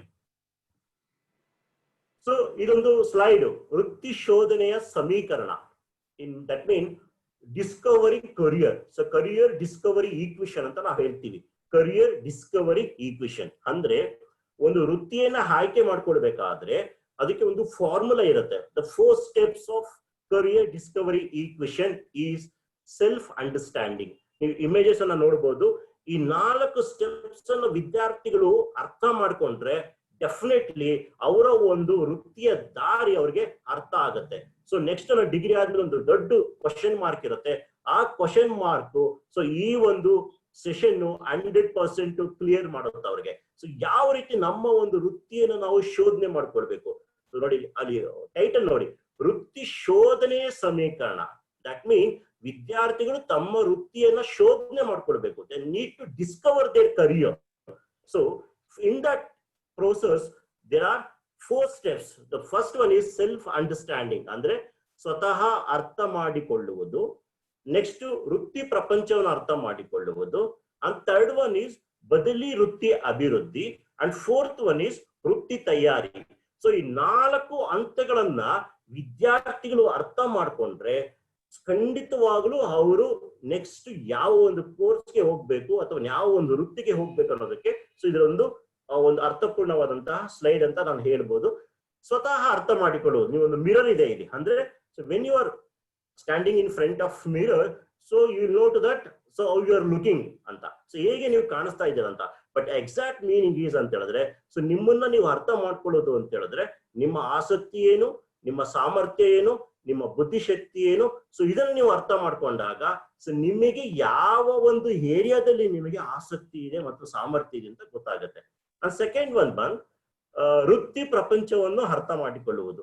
So ವೃತ್ತಿ ಪ್ರಪಂಚವನ್ನು ಅರ್ಥ ಮಾಡಿಕೊಳ್ಳುವುದು ಅಂತ ಹೇಳಿದ್ರೆ, so ನಮ್ಮ ಸಮಾಜದಲ್ಲಿ ಸಾವಿರಾರು ವೃತ್ತಿಗಳಿದಾವೆ, ಅದೇ ರೀತಿ ಸಾವಿರಾರು ಶಿಕ್ಷಣ ಸಂಸ್ಥೆಗಳಿದಾವೆ. ಸೊ ನಾವು ಫಸ್ಟ್ ವೃತ್ತಿಗಳನ್ನ ಅರ್ಥ ಮಾಡ್ಕೊಳ್ಬೇಕು. ಈಗ ನಾನು ಕಾಮರ್ಸ್ ಓದ್ತಾ ಇದ್ದೀನಿ ಅಂತ ಅನ್ಕೊಂಡ್ರೆ, ಕಾಮರ್ಸ್ಗೆ ಸಂಬಂಧಪಟ್ಟಂತಹ ವೃತ್ತಿಗಳು ಯಾವ್ಯಾವ್ದಿದಾವೆ. ಅಕೌಂಟೆಂಟ್ ಅಂದ್ರೆ ಏನು, ಬ್ಯಾಂಕ್ ಮ್ಯಾನೇಜರ್ ಅಂತ ಹೇಳಿದ್ರೆ ಏನು, CA ಚಾರ್ಟೆಡ್ ಅಕೌಂಟ್ ಅಂದ್ರೆ ಏನು, ಸೊ ಅಥವಾ ಒಂದು ಮಾರ್ಕೆಟಿಂಗ್ ಪೀಪಲ್ ಅಂದ್ರೆ ಏನು. ಸೊ ಫಸ್ಟ್ ನಾವು ವೃತ್ತಿಗಳನ್ನ ಅರ್ಥ ಮಾಡ್ಕೊಳ್ಬೇಕು. ಸೊ ವೃತ್ತಿಗಳನ್ನ ಅರ್ಥ ಮಾಡ್ಕೊಂಡು ಯಾವ ವೃತ್ತಿ ನನಗೆ ಸೂಟ್ ಆಗುತ್ತೆ, ನನ್ನ ಒಂದು ಜ್ಞಾನಕ್ಕೆ, ನನ್ನ ಒಂದು ಅಭಿರುಚಿಗೆ, ನನ್ನ ಒಂದು ಕೌಶಲ್ಯಕ್ಕೆ ಅಥವಾ ನನ್ನ ಒಂದು ಆಸಕ್ತಿಗೆ ಯಾವ ವೃತ್ತಿ ನನಗೆ ಮ್ಯಾಚ್ ಆಗುತ್ತೆ. ಫಸ್ಟ್ ನಾವು ವೃತ್ತಿಗಳನ್ನ ಅರ್ಥ ಮಾಡ್ಕೊಳ್ಬೇಕು. ವೃತ್ತಿನೇ ಅರ್ಥ ಮಾಡ್ಕೊಂಡು ನಾನು CA ಮಾಡ್ತೀನಿ, ಅಥವಾ ನಾನು ಚಾರ್ಟೆಡ್ ಅಕೌಂಟೆಂಟ್ ಆಗ್ತೀನಿ, ಅಥವಾ ನಾನೊಂದು ಸೈಂಟಿಸ್ಟ್ ಆಗ್ತೀನಿ, ಅಥವಾ ನಾನು ಒಂದು ಎಕನಾಮಿಸ್ಟ್ ಆಗ್ತೀನಿ. ಸೊ ಹಂಗ್ ಮಾಡೋದಲ್ಲ. ಫಸ್ಟ್ ಆ ವೃತ್ತಿ ಅಂದ್ರೆ ಏನು, ಆ ವೃತ್ತಿಯನ್ನ ಅರ್ಥ ಮಾಡ್ಕೊಳ್ಬೇಕು. then you have to decide, I want to become a economist, I want to become a chartered accountant ಅಂತ ಡಿಸೈಡ್ ಮಾಡ್ಬೇಕು. ನೀವು ವೃತ್ತಿಯನ್ನೇ ಅರ್ಥ ಮಾಡ್ಕೊಂಡಿಲ್ಲ ಅಂತ ಹೇಳಿದ್ರೆ, ಸೊ ಬ್ಲೈಂಡ್ ಆಗಿ ಕರಿಯರ್ ಅನ್ನ ಚೂಸ್ ಮಾಡ್ಕೊಳ್ಳೋದಲ್ಲ. ಸೊ ವೃತ್ತಿಯನ್ನ ಅರ್ಥ ಮಾಡ್ಕೊಂಡು ಕರಿಯರ್ ಅನ್ನ ಚೂಸ್ ಮಾಡ್ಕೊಂಡು ನೆಕ್ಸ್ಟ್ ಆ ಕರಿಯರ್ಗೆ ಬೇಕಾಗಿರ್ತಕ್ಕಂಥ ಕ್ವಾಲಿಫಿಕೇಶನ್ಸ್ ಅನ್ನ ಪಡ್ಕೊಳ್ಬೇಕು. ಸಪೋಸ್ ಸೊ ಈಗ ನೀವು B.Com ಮಾಡ್ತಾ ಇದ್ದೀರಿ ಅಂತ ಹೇಳಿದ್ರೆ, ಸೊ ನೆಕ್ಸ್ಟ್ ಯಾವ ನಾನು ವೃತ್ತಿಗೆ ಹೋಗ್ಬೇಕು, ಆ ವೃತ್ತಿಗೆ ಸಂಬಂಧಪಟ್ಟಂತಹ ಒಂದು ಕ್ವಾಲಿಫಿಕೇಶನ್ಸ್ ಅನ್ನು ನೀವು ಎಷ್ಟು ಪಡ್ಕೊಳ್ಬೇಕಾಗತ್ತೆ. ಅದು ಯಾವುದೇ ಆಗಿರ್ಬೋದು, ಮಾರ್ಕೆಟಿಂಗ್ ಆಗಿರ್ಬೋದು, ಫಿನಾನ್ಸ್ ಆಗಿರ್ಬೋದು, ಬ್ಯಾಂಕಿಂಗ್ ಆಗಿರ್ಬೋದು, ಶೇರ್ ಮಾರ್ಕೆಟ್ ಆಗಿರ್ಬೋದು. There are so many specializations. ಈ ಪ್ರತಿಯೊಂದು ಒಂದು ಯಾವ ರೀತಿ ಆಗಿದೆ ಅಂತ ಹೇಳಿದ್ರೆ, ಪ್ರತಿಯೊಂದು ಕ್ಷೇತ್ರದಲ್ಲೂ ಕೂಡ ನಾವು ಇವತ್ತು ಸ್ಪೆಷಲೈಸೇಷನ್ ನೋಡ್ತಾ ಇದ್ದೀವಿ. ಸೊ ಈ ಸ್ಪೆಷಲೈಸೇಷನ್ ಮೇಲೆ ನೀವು ಕೋರ್ಸ್ಗಳನ್ನ ಆಯ್ಕೆ ಮಾಡ್ಕೊಂಡಾಗ ಮಾತ್ರ ಸಕ್ಸಸ್ ಆಗೋದಕ್ಕೆ ಸಾಧ್ಯ. ಸೊ ವೃತ್ತಿ ಪ್ರಪಂಚದ ಅರ್ಥ ಮಾಡಿಕೊಳ್ಳುವುದು ಅಂತ ಹೇಳಿದ್ರೆ, ನಮ್ಮ ಸಮಾಜದಲ್ಲಿ ಇರ್ತಕ್ಕಂಥ ವೃತ್ತಿಗಳನ್ನ ಅರ್ಥ ಮಾಡ್ಕೊಳ್ಬೇಕು. ಮತ್ತೆ ಆ ವೃತ್ತಿಗೆ ಸಂಬಂಧಪಟ್ಟಂತಹ ಕೋರ್ಸ್ಗಳು ಯಾವ ಯಾವ ಶಿಕ್ಷಣ ಸಂಸ್ಥೆಗಳಲ್ಲಿ ಇದೆ, ಆ ಶಿಕ್ಷಣ ಸಂಸ್ಥೆಗಳಲ್ಲಿ ಆ ಒಂದು ಫೆಸಿಲಿಟೀಸ್ ಇದೆಯಾ, ಸೌಲಭ್ಯಗಳಿದೆಯಾ, ಟೀಚಿಂಗ್ ಇದೆಯಾ, ಲೈಬ್ರರಿ ಇದೆಯಾ, ಸೊ ಲ್ಯಾಬ್ಸ್ ಇದೆಯಾ. ಸೊ ಇದೆಲ್ಲ ಅರ್ಥ ಮಾಡ್ಕೊಳ್ಬೇಕು ನಾವು. ಸೊ ಅದು that is mean understanding the world of work. ವೃತ್ತಿ ಪ್ರಪಂಚವನ್ನ ಮತ್ತು ಶಿಕ್ಷಣ ಸಂಸ್ಥೆಗಳನ್ನ ನಾವು ಅರ್ಥ ಮಾಡ್ಕೊಳ್ಬೇಕು. ಸೊ ಫಸ್ಟ್ ಸ್ಟೆಪ್ ಅಲ್ಲಿ ನಮ್ಮನ್ನ ನಾವು ಅರ್ಥ ಮಾಡ್ಕೊಂತೀವಿ, ಸೆಕೆಂಡ್ ಸ್ಟೇಜ್ ಅಲ್ಲಿ ವೃತ್ತಿ ಪ್ರಪಂಚವನ್ನ ಅರ್ಥ ಮಾಡ್ಕೊಂತೀವಿ, ಅಂಡ್ ಥರ್ಡ್ ಒನ್ ಈಸ್ ಬದಲಿ ವೃತ್ತಿ ಅಭಿವೃದ್ಧಿ. And that mean developing career alternatives. ಯಾಕೆ ಆಲ್ಟರ್ನೇಟಿವ್ ಬೇಕು? ಇವತ್ತು ನಾವು ಯಾವ್ದಕ್ಕೆ ನಾವು ಡಿಸೈಡ್ ಮಾಡಿರ್ತೀವಿ ಆ ಕರಿಯರ್ ಹೋಗೋದಕ್ಕೆ ಆಗೋದಿಲ್ವಾ? ಸಮ್ ಟೈಮ್ಸ್ ಏನಾಗುತ್ತೆ ಅಂತ ಹೇಳಿದ್ರೆ, ಇದನ್ನ ಆ ಕಾಂಪಿಟೇಟಿವ್ ಒಂದು ಪ್ರಪಂಚ ಆಗಿರೋದ್ರಿಂದ ಸೊ ಪ್ರತಿಯೊಂದಕ್ಕೂ ಕೂಡ ಏನಾಗಿರುತ್ತೆ, ಪರ್ಫಾರ್ಮೆನ್ಸ್ ಇರುತ್ತೆ ಅಥವಾ ಒಂದು ಮಾರ್ಕ್ಸ್ ಒಂದು ಮಾನದಂಡ ಇರುತ್ತೆ. ಸಮ್ಟೈಮ್ಸ್ ನಾವು ಯಾವ ಒಂದು ವೃತ್ತಿಗೆ ಅಥವಾ ಯಾವ ಒಂದು ಕೋರ್ಸ್ಗೆ ಹೋಗ್ಬೇಕಂತ ಅನ್ಕೊಂಡಿರ್ತೀವಿ, ಆ ಕೋರ್ಸ್ಗೆ ಹೋಗೋದಕ್ಕೆ ಆಗೋದಿಲ್ಲ. ಫಾರ್ ಎಕ್ಸಾಂಪಲ್, ಈಗ BA ಆದ್ಮೇಲೆ ನಾನು ಎಕನಾಮಿಕ್ಸ್ ಮಾಡ್ಬೇಕಂತ ಅನ್ಕೊಂತೀನಿ ಯಾವುದೋ ಒಂದು ಯೂನಿವರ್ಸಿಟಿಲಿ, ಅಥವಾ ಸೇ ಮೈಸೂರು ಯೂನಿವರ್ಸಿಟಿಲಿ I want to do MA in economics. So suppose ನೀವು ಅಪ್ಲೈ ಮಾಡ್ತೀರಾ, ಅಲ್ಲೇನಾಗುತ್ತೆ, CET ಎಕ್ಸಾಮ್ ಇರುತ್ತೆ, ಜೊತೆಗೆ ನಿಮ್ಮ ಒಂದು ಡಿಗ್ರಿ ಪರ್ಸೆಂಟೇಜ್ ಅನ್ನ ನೋಡ್ತಾರೆ. ನಿಮ್ಮ ಪರ್ಸೆಂಟೇಜ್ ಕಡಿಮೆ ಇರುತ್ತೆ, ನಿಮ್ಗೆ ಏನಾಗಿರುತ್ತೆ, ಯಾರಿಗೆ ಪರ್ಸೆಂಟೇಜ್ ಜಾಸ್ತಿ ಇರುತ್ತೆ, ಯಾಕಂದ್ರೆ ಯೂನಿವರ್ಸಿಟಿ ಲೆವೆಲ್ ಅಂತ ಹೇಳಿದ್ರೆ ಅಲ್ಲಿ MA ಎಕನಾಮಿಕ್ಸ್ ಒಂದು 40 ಸೀಟ್ ಇರುತ್ತೆ ಅಂತ ಅನ್ಕೊಳ್ಳಿ. ಸೊ 500 ಸ್ಟೂಡೆಂಟ್ಸ್ ಅಪ್ಲೈ ಮಾಡಿರ್ತಾರೆ. ಸೊ ಎಕನಾಮಿಕ್ಸ್ ಅಲ್ಲಿ ನಿಮ್ಗೆ ಸೀಟ್ ಸಿಕ್ಕಿಲ್ಲ ಅಂತ ಹೇಳಿದಾಗ, so what to do? Alternative ಏನು? ಬೇರೆ ಅಫಿಲಿಯೇಟೆಡ್ ಕಾಲೇಜಸ್ ಇದ್ದಾವ MA ಎಕನಾಮಿಕ್ಸ್ ಆ ಒಂದು ಮೈಸೂರು ಯೂನಿವರ್ಸಿಟಿ ಅಂಡರ್ ಅಲ್ಲಿ, ಅಥವಾ ಬೆಂಗಳೂರು ಯೂನಿವರ್ಸಿಟಿಗೆ ಅಪ್ಲೈ ಮಾಡಬಹುದಾ? ಸೊ ಇದೊಂದು ಆಲ್ಟರ್ನೇಟಿವ್ ನಿಮ್ಮಲ್ಲಿ ಪ್ಲಾನ್ ಇರಬೇಕು. ಸೊ ತುಂಬಾ ಜನಕ್ಕೆ ಆಲ್ಟರ್ನೇಟಿವ್ ಪ್ಲಾನ್ ಇರೋದಿಲ್ಲ. ನಮ್ಮಲ್ಲಿ ಅದೊಂದು ದೊಡ್ಡ ಕೊರತೆ, ಪ್ರಾಬ್ಲಮ್ ಇದೆ. ಆಲ್ಟರ್ನೇಟಿವ್ ಐಡೆಂಟಿಫಿಕೇಶನ್ ಮಾಡ್ಬೇಕು ನಾವು. ಸೊ ಒಂದು ರೂಟ್ ಅಲ್ಲಿ ನಾವು ಹೋಗ್ತಾ ಇದೀವಿ, ಸೊ ಅಲ್ಲೇನಾದ್ರೂ ಒಂದು ಅಡೆತಡೆ ಬಂದಾಗ, ಸೊ ಸೇಮ್ ಯಾವತ್ತು ಅಡೆತಡೆ ಬಂದಾಗ ನಾವು ದಾರಿನ ಚೇಂಜ್ ಮಾಡ್ಬೇಕು ಹೊರತು ಗುರಿನಲ್ಲ. ಸೊ ಗುರಿ ಯಾವಾಗ್ಲೂ ಕೂಡ ನೀವು ಅಲ್ಲಿ ತಲುಪೋ ಗುರಿ ಇರಬೇಕು. But there are so many avenues ಇರುತ್ತೆ. ಸೊ ಪ್ರತಿಯೊಂದು ಕ್ಷೇತ್ರಕ್ಕೆ ರೀಚ್ ಆಗ್ಬೇಕು ಅಂತ ಹೇಳಿದ್ರೆ, ಪ್ರತಿಯೊಂದು ವೃತ್ತಿಗೆ ನಾವು ರೀಚ್ ಆಗ್ಬೇಕು ಅಂತ ಹೇಳಿದ್ರೆ, there are so many avenues ಅಂದ್ರೆ ರೋಡ್ಸ್ ಇರುತ್ತೆ. ಸೊ ಒಂದು ರೋಡ್ ಬ್ಲಾಕ್ ಆದಾಗ you need to choose another road to reach the goal. So ಈ ರೀತಿ ನೀವೇನೆಲ್ಲ ಅನ್ಕೊಂಡಿರ್ತೀರಲ್ಲ ಅದನ್ನ ಮಾಡ್ಬೇಕು ಅಂತ ಹೇಳಿದ್ರೆ, ಸೊ ನಿಮ್ಮ ಮೈಂಡ್ ಅಲ್ಲಿ ಯಾವಾಗ್ಲೂ ಕೂಡ ಆಲ್ಟರ್ನೇಟಿವ್ ಪ್ಲಾನ್ಸ್ ಇರಬೇಕಾಗತ್ತೆ. ಸೊ ಮಲ್ಟಿಪಲ್ ಆಪ್ಷನ್ಸ್ ಇರಬೇಕಾಗತ್ತೆ. ಯಾವ ರೀತಿ ಅಂತ ಹೇಳಿದ್ರೆ, ಮಲ್ಟಿಪಲ್ ಆಪ್ಷನ್ಸ್ ಅಂತ ಬಂದಾಗ that should be link to your interest, aptitude and potential. ಅಂದ್ರೆ ನಾನು ಎಕನಾಮಿಕ್ಸ್ ಆಗಿಲ್ಲ ಅಂತ ಹೇಳಿದ್ರೆ, ಅಗೈನ್ ಸೇಮ್ ನನ್ನ ಒಂದು ಆಸಕ್ತಿಗೆ ಅನುಗುಣವಾಗಿ ನಾನು ಬೇರೆ ಯಾವ ಕೋರ್ಸ್ ಅನ್ನ ಮಾಡಬಹುದು, ಅಥವಾ MSW ಹೋಗ್ಬೋದಾ, ಅಥವಾ ಒಂದು ಮಾರ್ಕೆಟಿಂಗ್ ಫೀಲ್ಡ್ ಹೋಗ್ಬೋದಾ, ಅಥವಾ MBA ಮಾಡ್ಬೋದಾ? ಬಿಕಾಸ್ ನೌಡೇಸ್ ಮುಂಚೆ ತರ ಒಂದು ಟ್ರೆಡಿಷನಲ್ ಕರಿಯರ್ ಪಾತ್ ಇಲ್ಲ. ಇವಾಗೆಲ್ಲ ತುಂಬಾ ಚೇಂಜಸ್ ಆಗಿದೆ. ನೀವು ಯಾವ ಟೈಮಲ್ಲಿ ಬೇಕಾದ್ರೂ you can shift your interest, you can shift your career. ಅಂದ್ರೆ ಈಗ ನಾನು BA ಮಾಡ್ತಾ ಇದ್ದೀನಿ ಅಂತ ಹೇಳಿದ್ರೆ after BA I can go for MBA. So ಈ ತರ ಆಪ್ಷನ್ಸ್ ಇರುತ್ತೆ. ಅದೇ ರೀತಿ ಕಮ್ಯುನಿಕೇಶನ್ಸ್ ಇರುತ್ತೆ. ಅದೇ ರೀತಿ ಬೇರೆ ಬೇರೆ ಕೋರ್ಸ್ಗಳು ತುಂಬಾ ಸೋಷಿಯಲ್ ವರ್ಕ್ ಇದೆ. ಅದೇ ರೀತಿ BSc ಮಾಡ್ತಕ್ಕಂಥ ವಿದ್ಯಾರ್ಥಿ ಅವ್ರಿಗೆ ಸೈನ್ಸ್ ಅಲ್ಲಿ ಇಂಟ್ರೆಸ್ಟ್ ಇಲ್ಲ ಅಂತ ಹೇಳಿದ್ರೆ so after BSc you can change is career shift ಅಂತ ನಾವು ಹೇಳ್ತೀವಿ ಇದನ್ನ. ಅಂದ್ರೆ ನಮ್ಮ ಆಸಕ್ತಿಗೆ ಅನುಗುಣವಾಗಿ ನಾವು ಯಾವಾಗ ಬೇಕಾದ್ರೂ ಕೂಡ ನಮ್ಮ ಒಂದು ಶಿಕ್ಷಣ ವ್ಯವಸ್ಥೆಯಲ್ಲಿ ನಾವೇನ್ ಮಾಡ್ಕೊಳ್ಬಹುದು. There is a flexible way nowadays. ಪ್ರತಿಯೊಂದಕ್ಕೂ ಫ್ಲೆಕ್ಸಿಬಲ್ ಇದೆ. ಮುಂಚೆ ಅಂತ ಹೇಳಿದ್ರೆ BA ಮಾಡಿದ್ರೆ MA ಮಾಡಬೇಕು, ಅಥವಾ BSc ಮಾಡಿದ್ರು MSc ಮಾಡಬೇಕು, ಅಥವಾ BCom ಮಾಡಿದ್ರು MCom ಮಾಡಬೇಕು. ನೋ ವೇ, ಈಗ ಆ ತರ ಇಲ್ಲ. ಸೊ ಪ್ರತಿಯೊಂದು ಹಂತದಲ್ಲೂ ಕೂಡ ಫ್ಲೆಕ್ಸಿಬಲ್ ಇದೆ.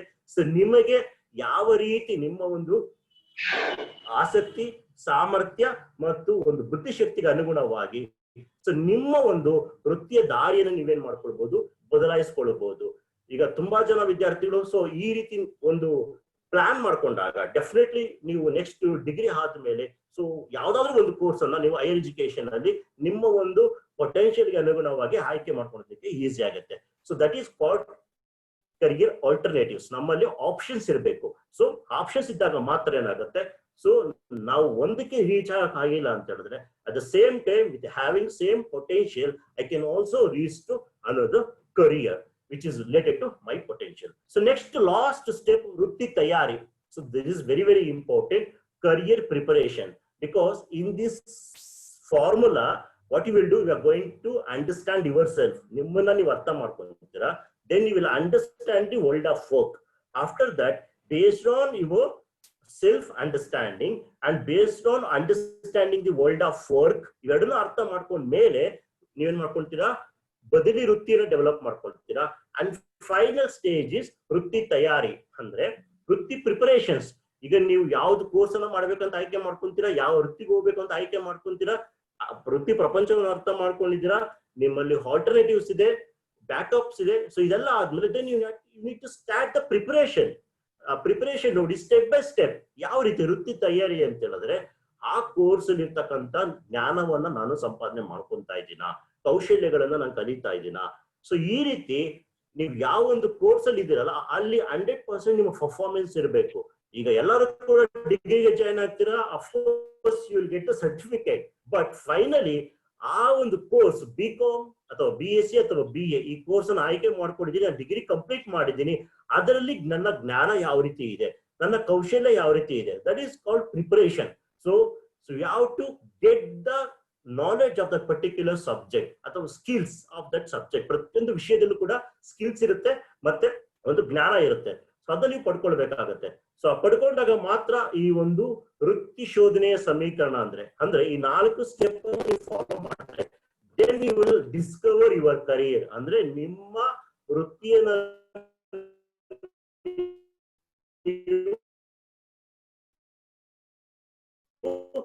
ಶೋಧನೆ ಮಾಡ್ಕೊಂತೀರಾ.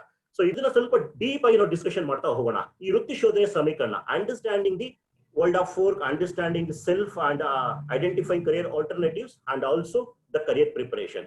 ಸೊ ಸ್ವತಃ ಅರ್ಥ ಮಾಡಿಕೊಳ್ಳುವುದು. ಸೆಲ್ಫ್ ಅಂಡರ್ಸ್ಟ್ಯಾಂಡಿಂಗ್ ಅಂದ್ರೆ ಏನು? Self understanding is nothing but ನಿಮ್ಮ ಆಸಕ್ತಿ, ನಿಮ್ಮ ಬುದ್ಧಿಶಕ್ತಿ, ನಿಮ್ಮ ಸಾಮರ್ಥ್ಯ ಮತ್ತು ವೃತ್ತಿ ನಂಬಿಕೆಗಳು.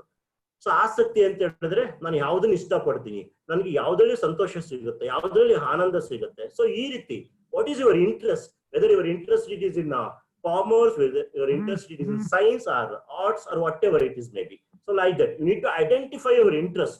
ನಮ್ಮಲ್ಲಿ ಇಂಟ್ರೆಸ್ಟ್ ಇಲ್ಲ ಅಂತ ಹೇಳಿದ್ರೆ ನೀವು ಯಾವುದೇ ಕೋರ್ಸ್ ಅನ್ನು ತಿಳ್ಕೊಳ್ಳಿ. ನೀವು ತುಂಬಾ ಜನ ನೋಡಿರ್ತೀರಾ, ಕೋರ್ಸ್ ಜಾಯ್ನ್ ಆಗಿರ್ತಾರೆ ಬಟ್ ಸರಿಯಾಗಿ ಕಾಲೇಜ್ ಹೋಗೋದಿಲ್ಲ ಅಥವಾ ಸರಿಯಾಗಿ ಎಕ್ಸಾಮ್ಸ್ ಅನ್ನ ತಗೊಳೋದಿಲ್ಲ, ಪಾಸ್ ಮಾಡೋದು. ಯಾಕೆ ಅಂತೀರಾ? ಅವ್ರಿಗೆ ಇಂಟ್ರೆಸ್ಟ್ ಇಲ್ಲ. By force they have chosen that course. ಅಂದ್ರೆ ಬೈ ಫೋರ್ಸ್ ಇಂದ ಒಂದು BSc ಅಥವಾ BCom ಅಥವಾ whatever it may be. So ಇಷ್ಟೆಲ್ಲ ಸಮಸ್ಯೆ ಇರೋದ್ರಿಂದಾನೇ because the whole population is not converting into human resources. So ನಮ್ಗೆ ಆಸಕ್ತಿ ಇರಬೇಕು. ನೆಕ್ಸ್ಟ್ ಬುದ್ಧಿಶಕ್ತಿ. ಬುದ್ಧಿಶಕ್ತಿ ಅಂತ ಹೇಳಿದ್ರೆ ಶಕ್ತಿ, ಪ್ರತಿಭೆ, ಬಲ ಮತ್ತು ದಕ್ಷತೆ. ಆಸಕ್ತಿ ಮತ್ತು ಬುದ್ಧಿಶಕ್ತಿಗೆ ಕೆಲವೊಂದು ಒಂದು ಡಿಫರೆನ್ಸ್ ಇದೆ. ನಮ್ಗೆ ಆಸಕ್ತಿಗಳು 100 ಕ್ಷೇತ್ರದಲ್ಲಿ ಇರುತ್ತೆ. ಆದ್ರೆ when it comes to aptitude only it is in some limited ಒಂದು ಡಿಸಿಪ್ಲಿನ್ಸ್ ಅಲ್ಲಿ ಇರುತ್ತೆ, ಅಂದ್ರೆ ವಿಷಯಗಳಲ್ಲಿ ಮಾತ್ರ ಇರುತ್ತೆ.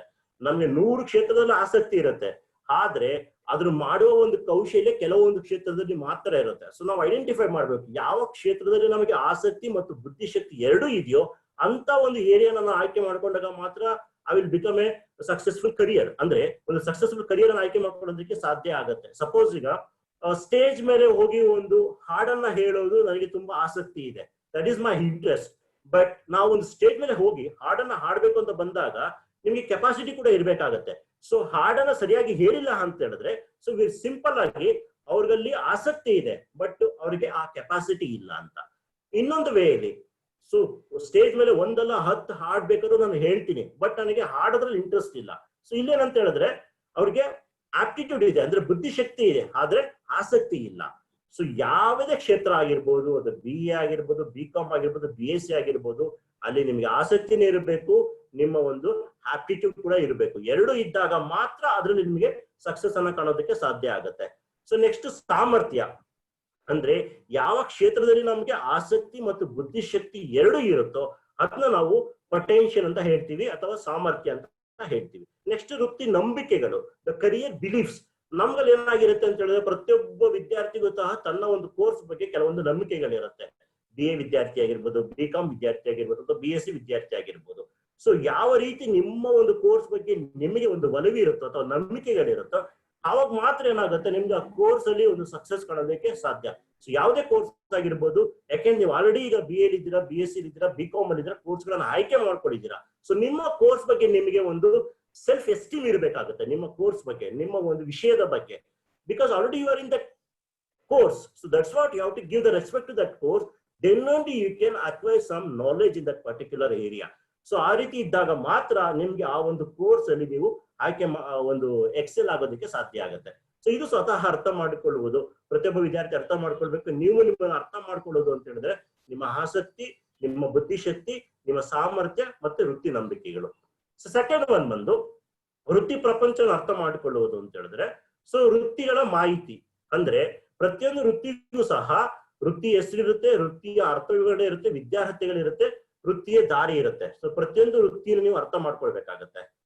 ಸೊ ನೆಕ್ಸ್ಟ್ ಶಿಕ್ಷಣ ಸಂಸ್ಥೆಗಳ ಮಾಹಿತಿ, ಅಂದ್ರೆ ಯಾವ ಯಾವ ಕೋರ್ಸ್ಗಳು ಆ ಒಂದು ವೃತ್ತಿಗೆ ಸಂಬಂಧಪಟ್ಟ ಕೋರ್ಸ್ಗಳಾಗಿರುತ್ತೆ, ಶಿಕ್ಷಣ ಸಂಸ್ಥೆಯ ಸ್ವರೂಪ ಯಾವ ರೀತಿ, ಕೋರ್ಸ್ಗಳ ಶುಲ್ಕ, ಶಿಕ್ಷಣ ಸಂಸ್ಥೆಗಳಲ್ಲಿ ಲಭ್ಯವಿರೋ ಕೋರ್ಸ್ಗಳು, ಇದು ವೃತ್ತಿ ಪ್ರಪಂಚ ಅರ್ಥ ಮಾಡ್ಕೊಳ್ಬೇಕು. ಅಂದ್ರೆ ಪ್ರತಿಯೊಂದು ವೃತ್ತಿ ನೀವು ಆಳವಾಗಿ ಅರ್ಥ ಮಾಡ್ಕೊಂಡಾಗ ಮಾತ್ರ ನೀವು ಆ ವೃತ್ತಿಗೆ ಸಂಬಂಧಪಟ್ಟಂತ ಕೋರ್ಸ್ಗಳನ್ನ ಆಯ್ಕೆ ಮಾಡ್ಕೊಳ್ಳೋದಕ್ಕೆ ಸಾಧ್ಯ ಆಗುತ್ತೆ. ಸಪೋಸ್ ಈಗ ಚಾರ್ಟೆಡ್ ಅಕೌಂಟೆಂಟ್, ನೀವು ಚಾರ್ಟೆಡ್ ಅಕೌಂಟೆಂಟ್ ಅನ್ನ ಅರ್ಥ ಮಾಡ್ಕೊಳ್ಬೇಕು. ಫಸ್ಟ್ ಆ ಚಾರ್ಟೆಡ್ ಅಕೌಂಟ್ ಏನ್ ಕೆಲಸ ಮಾಡ್ತಾರೆ, ಅವ್ರಿಗೇನು ಕ್ವಾಲಿಫಿಕೇಶನ್ಸ್ ಬೇಕು, ಅವ್ರ ನೇಚರ್ ಆಫ್ ವರ್ಕ್ ಏನು, ಅವರ ಸ್ಯಾಲ್ರಿ ಏನು. ಸೊ ಈ ರೀತಿ ಇದ್ದಾಗ ನೀವೇನ್ ಮಾಡ್ಕೊಳ್ಬಹುದು, ಚಾರ್ಟೆಡ್ ಅಕೌಂಟೆಂಟ್ ಪ್ರೊಫೈಲ್ ನಿಮಗೆ ಇಷ್ಟ ಆದಾಗ ಅಥವಾ ಆ ಒಂದು ಎಕ್ಸಾಮ್ಸ್ ಪಾಸ್ ಮಾಡೋ ಒಂದು ಕಾನ್ಫಿಡೆನ್ಸ್ ನಿಮ್ಗೆ ಇದ್ದಾಗ then you can go for CA exams. So ಆ ರೀತಿ ನೀವು ಆಯ್ಕೆ ಮಾಡ್ಕೊಂಡಾಗ ಮಾತ್ರ you can get the success. So ಪ್ರತಿಯೊಂದು ವೃತ್ತಿನ ಆಯ್ಕೆ ಮಾಡ್ಕೊಳ್ಬೇಕಾಗತ್ತೆ, ಪ್ರತಿಯೊಂದು ಕೋರ್ಸ್ ಅನ್ನ ಅರ್ಥ ಮಾಡ್ಕೊಳ್ಬೇಕಾಗತ್ತೆ. ಸೊ ಇದಾದ್ಮೇಲೆ ಬದಲಿ ವೃತ್ತಿ ಅಭಿವೃದ್ಧಿ ಏನು ಮತ್ತೆ ಏಕೆ, ಯಾಕೆ ಬೇಕು ಈ ಒಂದು ಬದಲಿ ವೃತ್ತಿ ಅಭಿವೃದ್ಧಿ? ಆಗ ಹೇಳಿದೆ alternative should be there in our career planning, in our career path. So ಪ್ರತಿಯೊಂದು ಹಂತದಲ್ಲೂ ಕೂಡ ನಮಗೆ ಆಲ್ಟರ್ನೇಟಿವ್ ಪ್ಲಾನ್ಸ್ ಇರಬೇಕಾಗತ್ತೆ. ಸಾಮರ್ಥ್ಯಕ್ಕೆ ಅನುಗುಣವಾಗಿ 3 ರಿಂದ 4 ವೃತ್ತಿಗಳ ಆಯ್ಕೆ, ಅಂದ್ರೆ ನಮ್ಮ ಒಂದು ಬುದ್ಧಿಶಕ್ತಿ ಮತ್ತು ಸಾಮರ್ಥ್ಯಕ್ಕೆ ಅನುಗುಣವಾಗಿ ನಮಗೆ 4-5 ಏರಿಯಾ ಐಡೆಂಟಿಫೈ ಮಾಡಿರ್ಬೇಕು. ಒಂದು ಏರಿಯಾಗೆ ನಾವು ಹೋಗಕ್ ಆಗ್ಲಿಲ್ಲ ಅಂತ ಹೇಳಿದ್ರೆ at the same time based on your potential you can go for another area of knowledge. So next ಏಕೆ, ಬಿಕಾಸ್ ಯಾಕೆ ಈ ಒಂದು ಆಲ್ಟರ್ನೇಟಿವ್ ಬೇಕು ಅಂತ ಹೇಳಿದ್ರೆ because we are living in competitive world. ಆ ಕಾಂಪಿಟೇಟಿವ್ ವರ್ಲ್ಡ್ ಅಲ್ಲಿ ಇರೋದ್ರಿಂದ ಇವತ್ತು ಸೊ ನಮ್ಗೆ ಏನಾಗಿರುತ್ತೆ ಆಲ್ಟರ್ನೇಟಿವ್ ಪ್ಲಾನ್ಸ್ ಬೇಕಾಗಿರುತ್ತೆ. So this is called developing career alternatives. And last one ಬಂದು ವೃತ್ತಿ ತಯಾರಿ. ವೃತ್ತಿ ತಯಾರಿ ಅಂತ ಹೇಳಿದ್ರೆ ಯಾವ ವೃತ್ತಿಗೆ ನೀವು ಹೋಗ್ಬೇಕಂತ ಅನ್ಕೊಂಡಿರ್ತೀರಲ್ಲ ಆ ವೃತ್ತಿಗೆ ಸಂಬಂಧಪಟ್ಟಂತಹ ವಿದ್ಯಾರ್ಥಿಗಳನ್ನ ಪಡೆದುಕೊಳ್ಳೋದು, ಜೊತೆಗೆ ಕೌಶಲ್ಯಗಳನ್ನ ಪಡೆದುಕೊಳ್ಳೋದು, ಜೊತೆಗೆ ಕೌಶಲ್ಯ ಜೊತೆ ಜ್ಞಾನವನ್ನ ಸಂಪಾದನೆ ಮಾಡೋದು. ಸೊ ಇದು ನೀವು ವೃತ್ತಿ ತಯಾರಾಗಿರುತ್ತೆ. ಸೊ ಇದನ್ನ ಪಡ್ಕೊಂಡಾಗ ಮಾತ್ರ ನೀವೇನ್ ಮಾಡ್ಬೋದು, ಸೊ ನೀವು ಏನು ನಿಮ್ಮ ಒಂದು ವೃತ್ತಿ ಶೋಧನೆ ಸಮೀಕರಣ ಇದೆಯಲ್ಲ, ಯಾವ ವೃತ್ತಿಗೆ ಹೋಗ್ಬೇಕಂತ ಅನ್ಕೊಂಡಿರ್ತೀರಲ್ಲ ಆ ವೃತ್ತಿ ಹೋಗೋದಕ್ಕೆ ಸಾಧ್ಯ ಆಗುತ್ತೆ. ಈ ಒಂದು ಕ್ವಾಲಿಫಿಕೇಶನ್ ಜೊತೆಗೆ ಇವತ್ತು ಅತ್ಯಂತ ಒಂದು ಇಂಪಾರ್ಟೆಂಟ್ ಏನಂತ ಹೇಳಿದ್ರೆ ನಿಮ್ಮ ಒಂದು ಸ್ಕಿಲ್ಸ್ ಇರಬೇಕು. ಅಂದ್ರೆ ಯಾವ ರೀತಿ ಪ್ರವೇಶ ಪರೀಕ್ಷೆಗಳಾಗಿರ್ಬೋದು, ಸಂದರ್ಶನ ಆಗಿರ್ಬೋದು, ಅಥವಾ ಗ್ರೂಪ್ ಡಿಸ್ಕಷನ್ಸ್ ಆಗಿರ್ಬೋದು. ಇವತ್ತು ಪ್ರತಿಯೊಬ್ಬ ವಿದ್ಯಾರ್ಥಿ ಹೆಚ್ಚು ಕಾನ್ಸಂಟ್ರೇಷನ್ ಮಾಡ್ಬೇಕಾಗಿರೋದು ಏನು ಅಂತ ಹೇಳಿದ್ರೆ ನಿಮ್ಮ ಕ್ವಾಲಿಫಿಕೇಶನ್ಸ್, ನಿಮ್ಮ ಸರ್ಟಿಫಿಕೇಟ್ಸ್ 50% ವೇಟೇಜ್ ಆದ್ರೆ ರಿಮೈನಿಂಗ್ 50% ನಿಮ್ಮ skills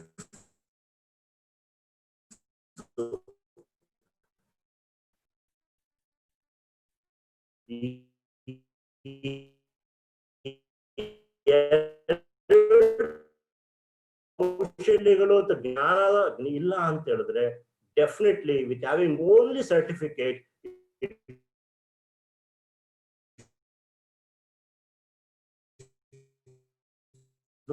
not possible to end skill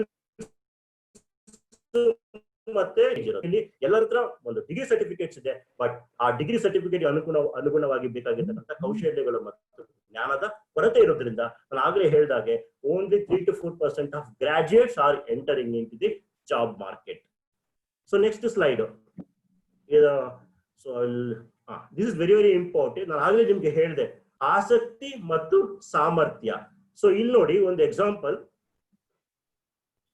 so ನಾವೇ ಒಂದು ಎಕ್ಸಾಂಪಲ್ ಕೊಟ್ಟೆ, ಒಂದು ಸ್ಟೇಜ್ ಮೇಲೆ ಹಾಡನ್ನ ಹೇಳೋದು. ಸೊ ಫಸ್ಟ್ ಬಂದಾಗ ಅಲ್ಲಿ ಅವ್ರಿಗೆ ಇಂಟ್ರೆಸ್ಟ್ ಇರುತ್ತೆ, ಬಟ್ ಆಪ್ಟಿಟ್ಯೂಡ್ ಇರೋದು ಅಂದ್ರೆ ಕೆಪಾಸಿಟಿ ಇರೋದಿಲ್ಲ. ಸೆಕೆಂಡ್ ಟೈಮ್ ಅಲ್ಲಿ ಅವ್ರಿಗೆ ಆಪ್ಟಿಟ್ಯೂಡ್ ಇರುತ್ತೆ, ಬಟ್ ಇಂಟ್ರೆಸ್ಟ್ ಇರೋದಿಲ್ಲ.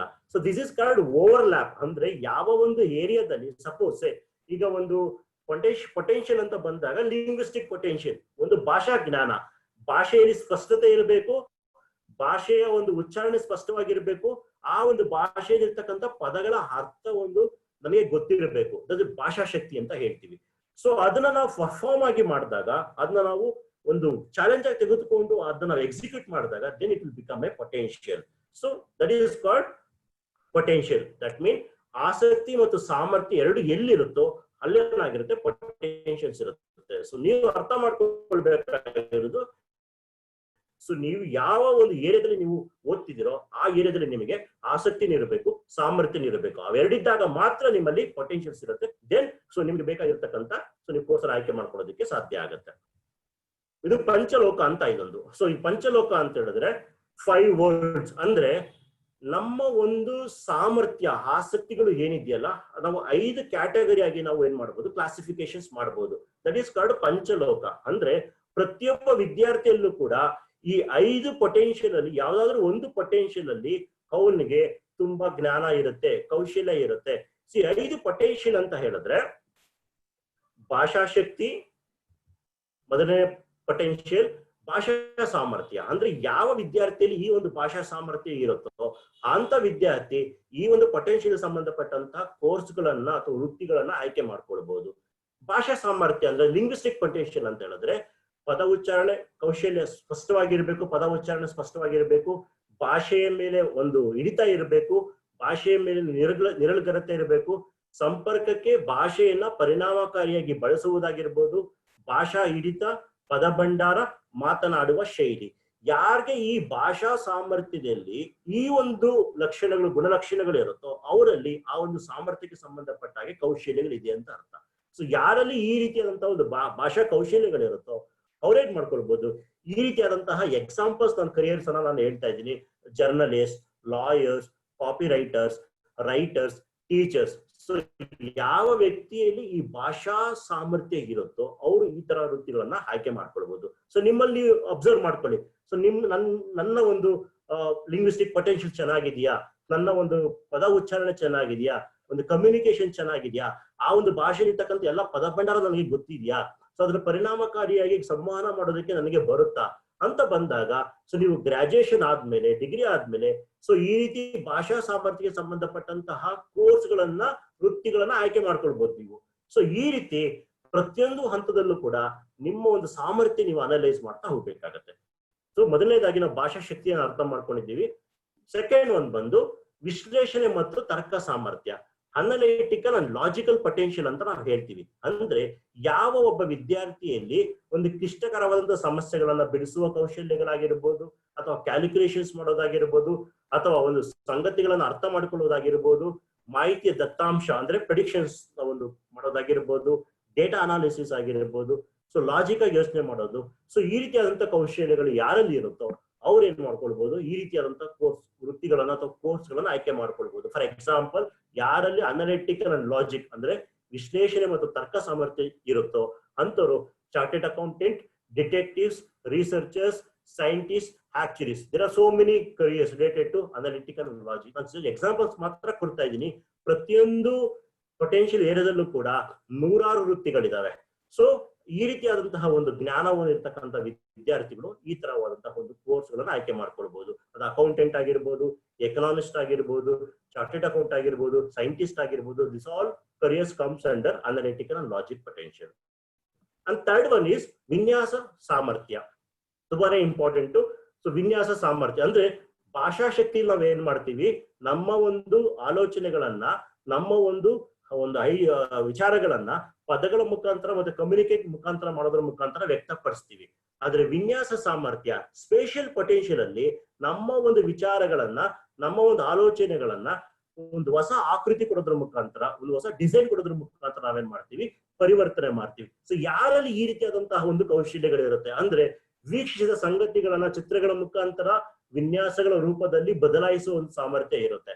ಕೆಲವ್ರು ಏನ್ ಮಾಡ್ತಾರೆ, ಈ ಒಂದು ಜಸ್ಟ್ ಎನ್ವೈರನ್ಮೆಂಟ್ ಅನ್ನ ನೋಡ್ತಾರೆ, ಪರಿಸರವನ್ನ ನೋಡ್ತಾರೆ, ಹಾಗೆ ಒಂದು ಚಿತ್ರ ಬರೀತಾರೆ. ಸೊ ಈ ರೀತಿಯಾದಂತಹ ಒಂದು ಕೌಶಲ್ಯಗಳು ಮನಸ್ಸಿನಲ್ಲಿ ಆಲೋಚಿಸಿರುವುದನ್ನು ವಾಸ್ತವಿಕವಾಗಿ ನೈಜತೆಗೊಳಿಸುವುದು. ಸೊ ಈ ರೀತಿ ಅಂದ್ರೆ ಆಸ್ ಇಟ್ ಈಸ್ ಹಾಗೆ ಒಂದು ಚಿತ್ರವನ್ನು ಬಿಡಿಸೋದಾಗಿರ್ಬೋದು, ಒಂದು ಹೊಸ ಡಿಸೈನ್ಸ್ ಅನ್ನ ಫ್ರೇಮ್ ಮಾಡೋದಾಗಿರ್ಬೋದು. ಸೊ ಈ ರೀತಿಯಾದಂತಹ ಒಂದು ಸಾಮರ್ಥ್ಯ ಯಾವ ವಿದ್ಯಾರ್ಥಿಗಳಿರುತ್ತೋ ಅಂತ ವಿದ್ಯಾರ್ಥಿಗಳು ಸೊ ವಿನ್ಯಾಸ ಸಾಮರ್ಥ್ಯಕ್ಕೆ ಅನುಗುಣವಾದಂತಹ ಕೋರ್ಸ್ ಗಳನ್ನ, ವೃತ್ತಿಗಳನ್ನ ಆಯ್ಕೆ ಮಾಡ್ಕೊಳ್ಬಹುದು. ಅದು ಇದು ಇರುವ ವಿಸ್ತೀರ್ಣ ಜಾಗವನ್ನು ಯುಕ್ತಿಯಿಂದ ಬಳಸುವುದು. ನೀವು ನೋಡ್ತೀರಿ ಯಾವ ರೀತಿ ಈ ಒಂದು ಸಾಮರ್ಥ್ಯಕ್ಕೆ ಸಂಬಂಧಪಟ್ಟ ಹಾಗೆ ಆರ್ಕಿಟೆಕ್ಟ್ ಏನ್ ಮಾಡ್ತಾರೆ, ವೆಲ್ ಪ್ಲಾನ್ಡ್, ಪ್ರತಿಯೊಂದು ಏರಿಯಾದಲ್ಲಿ ಕೂಡ ತಗೊಂಡಾಗ ಪ್ಲಾನ್ ಮಾಡಿರ್ತಾರೆ. ಸೊ ಅದೇ ರೀತಿ ಬಣ್ಣಗಳ ಬಗೆಗಿನ ಸೂಕ್ಷ್ಮತೆ, ಚಿತ್ರಗಳ ನಕ್ಷೆ, ಆಕಾರಗಳ ಜ್ಞಾನ. ಸೊ ಈ ರೀತಿಯಾದಂತಹ ಕೌಶಲ್ಯಗಳು ವಿದ್ಯಾರ್ಥಿಗಳಲ್ಲಿ ಇರುತ್ತೋ ಸೊ ಅವ್ರೇನ್ ಮಾಡ್ಬೋದು, ಇಂಥ ವೃತ್ತಿಗಳನ್ನ ಆಯ್ಕೆ ಮಾಡ್ಕೊಳ್ಬಹುದು. Architects, commercial artist, graphic designers, fashion designers, automobile designers, film makers. Sir ನಾನು ಆಲ್ರೆಡಿ BE ಮಾಡ್ತಾ ಇದ್ದೀನಿ, BCom ಮಾಡ್ತಾ ಇದ್ದೀನಿ, BSc ಮಾಡ್ತಾ ಇದ್ದೀನಿ, ನಾನು ಈ ತರ ಕೋರ್ಸ್ಗಳನ್ನ ಮಾಡ್ಬೋದಾ? ಖಂಡಿತ ಮಾಡಬಹುದು. ಸೊ ನಿಮ್ಮಲ್ಲಿ ಈ ಒಂದು ವಿನ್ಯಾಸ ಸಾಮರ್ಥ್ಯ ನಿಮ್ಮಲ್ಲಿ ಇದ್ದಾಗ, ಒಂದು ಡ್ರಾಯಿಂಗ್ ಆಗಿರ್ಬೋದು ಅಥವಾ ಒಂದು ಹೊಸ ಒಂದು ರೂಪ ಕೊಡೋದಾಗಿರ್ಬೋದು, ಒಂದು ಕ್ರಿಯೇಟಿವಿಟಿ ಇದ್ರೆ ನಿಮ್ಮಲ್ಲಿ, ಸೊ ಈ ರೀತಿಯಾದಂತಹ ಕೋರ್ಸ್ ಗಳನ್ನ ಗ್ರಾಜುಯೇಷನ್ ಆದ್ಮೇಲೆ ಒಂದು ವರ್ಷದ ಡಿಪ್ಲೊಮಾ ಕೋರ್ಸ್ಗಳಿದಾವೆ, ಪೋಸ್ಟ್ ಗ್ರಾಜುಯೇಷನ್ ಡಿಪ್ಲೊಮಾ ಕೋರ್ಸ್ಗಳಂತ ಇರುತ್ತೆ. ಅಲ್ಲಿ ನಿಮಗೆ ಯಾವ್ದು ಬೇಕೋ ಆ ಕೋರ್ಸ್ ಗಳನ್ನ ನೀವು ಆಯ್ಕೆ ಮಾಡ್ಕೊಳ್ಬಹುದು. 1 year ಪೋಸ್ಟ್ ಗ್ರಾಜುಯೇಷನ್ ಡಿಪ್ಲೊಮಾ ಕೋರ್ಸ್ಗಳು ಇವತ್ತಿನ ಒಂದು ಸ್ಪರ್ಧಾತ್ಮಕ ಪ್ರಪಂಚದಲ್ಲಿ ಸ್ಪೆಷಲೈಸೇಷನ್ಸ್ ಇರೋದ್ರಿಂದ ಪ್ರತಿಯೊಂದು ಏರಿಯಾದಲ್ಲೂ ಕೂಡ ಇವತ್ತು ಪೋಸ್ಟ್ ಗ್ರಾಜುಯೇಷನ್ ಡಿಪ್ಲೊಮಾ ಕೋರ್ಸ್ಗಳಿದಾವೆ. ಸೊ ನಿಮಗೆ ಯಾವ ಒಂದು ಏರಿಯಾದಲ್ಲಿ ನಿಮ್ಗೆ ಇಂಟ್ರೆಸ್ಟ್ ಇರುತ್ತೋ, ಅಥವಾ ಒಂದು ನ್ಯೂಸ್ ರೀಡರ್ ಆಗಿರ್ಬೋದು, ಅಥವಾ ಒಂದು ಆಂಕರಿಂಗ್ ಆಗಿರೋದಾಗಿರ್ಬೋದು, ಅಥವಾ ಈವೆಂಟ್ ಮ್ಯಾನೇಜ್ಮೆಂಟ್ ಆಗಿರ್ಬೋದು, ಯಾವ ಒಂದು ಅನಿಮೇಷನ್ಸ್ ಆಗಿರ್ಬೋದು, ಒಂದು ಹೊಸ ಡಿಸೈನ್ಸಿಂಗ್ ಆಗಿರ್ಬೋದು. ಸೊ ತುಂಬಾ ಕೋರ್ಸ್ಗಳು ಇವತ್ತು after graduations, post graduation diploma ಅಂತ ನಾವು ಅದನ್ನ ಹೇಳ್ತೀವಿ, PGD post graduation diploma course ಅಂತ ಹೇಳ್ತೀವಿ. ಸೊ ತಗೋಬಹುದು. ಸೊ ನೆಕ್ಸ್ಟ್ ವೈಯಕ್ತಿಕ ಅಥವಾ ಭಾವನಾತ್ಮಕ ಶಕ್ತಿ ಅಂತ ಹೇಳ್ತೀವಿ. ಅಂದ್ರೆ ಯಾರ ವ್ಯಕ್ತಿಯಲ್ಲಿ, ಯಾವೊಬ್ಬ ವಿದ್ಯಾರ್ಥಿಯಲ್ಲಿ ಬೇರೆಯವರ ಕಷ್ಟಗಳಿಗೆ ಸ್ಪಂದಿಸುವ ಒಂದು ಗುಣ ಇರ್ತಕ್ಕಂಥದ್ದು, ಬೇರೆಯವರ ಜೊತೆ ಕೆಲಸ ಮಾಡ್ತಕ್ಕಂಥದ್ದು. ಈಗ ಸಾಫ್ಟ್ವೇರ್ ಇಂಜಿನಿಯರ್ ಏನ್ ಮಾಡ್ತಾರೆ, ಮಿಷಿನ್ ಜೊತೆ ಕೆಲಸ ಮಾಡ್ತಾರೆ. So that becomes A analytical logic potential ಅಂತ ಹೇಳ್ತೀವಿ. ಆದ್ರೆ ಈ ವೈಯಕ್ತಿಕ ಸಾಮರ್ಥ್ಯದಲ್ಲಿ ಜನರ ಮಧ್ಯೆ ಕೆಲಸ ಮಾಡ್ತಕ್ಕಂಥದ್ದು, ಜನರ ಒಂದು ಕಷ್ಟಗಳಿಗೆ ಸ್ಪಂದಿಸ್ತಕ್ಕಂಥದ್ದು, ಮತ್ತೊಬ್ಬರ ಮನೋಭಾವ, ಉದ್ವೇಗ, ಸ್ವಭಾವಗಳನ್ನು ಸೂಕ್ಷ್ಮವಾಗಿ ಗ್ರಹಿಸುವುದು, ಜನರ ಮಧ್ಯೆ ಕೆಲಸ ಮಾಡಿ ಅವರ ಒಂದು ಸಮಸ್ಯೆಗಳನ್ನ ಬಗೆಹರಿಸ್ತಕ್ಕಂಥದ್ದು. ಸೊ ಫಾರ್ ಎಕ್ಸಾಂಪಲ್ ಈ ವೃತ್ತಿಗಳಿಗೆ ನಾವು ಹೇಳ್ಬೋದು ಅಂತ ಹೇಳಿದ್ರೆ ನರ್ಸಸ್ ಆಗಿರ್ಬೋದು, ಸೋಷಿಯಲ್ ವರ್ಕರ್ಸ್ ಆಗಿರ್ಬೋದು, ಹೋಟೆಲ್ ಮ್ಯಾನೇಜರ್ಸ್ ಆಗಿರ್ಬೋದು, ಸೈಕ್ಯಾಟ್ರಿಸ್ಟ್ ಆಗಿರ್ಬೋದು, ಮೆಡಿಕಲ್ ಡಾಕ್ಟರ್ಸ್ ಆಗಿರ್ಬೋದು. ಸೊ ತುಂಬಾ, ಅಥವಾ civil service, all civil services, IAS ಆಗಿರ್ಬೋದು, KS ಆಗಿರ್ಬೋದು, ಎಲ್ಲ ಕೂಡ ಈ ರೀತಿಯಾದಂತಹ ಒಂದು ಪೊಟೆನ್ಶಿಯಲ್ಸ್ಗೆ ಬರುತ್ತೆ. ಯಾರಲ್ಲಿ ಈ ಒಂದು ಮನೋಭಾವ ಇರುತ್ತೋ, ಯಾರಲ್ಲಿ ಈ ರೀತಿ ಕೌಶಲ್ಯಗಳಿರುತ್ತೋ, ಸೊ ಅವರು ಇಂತಹ ವೃತ್ತಿಗಳನ್ನ ಆಯ್ಕೆ ಮಾಡ್ಕೊಳ್ಬಹುದು.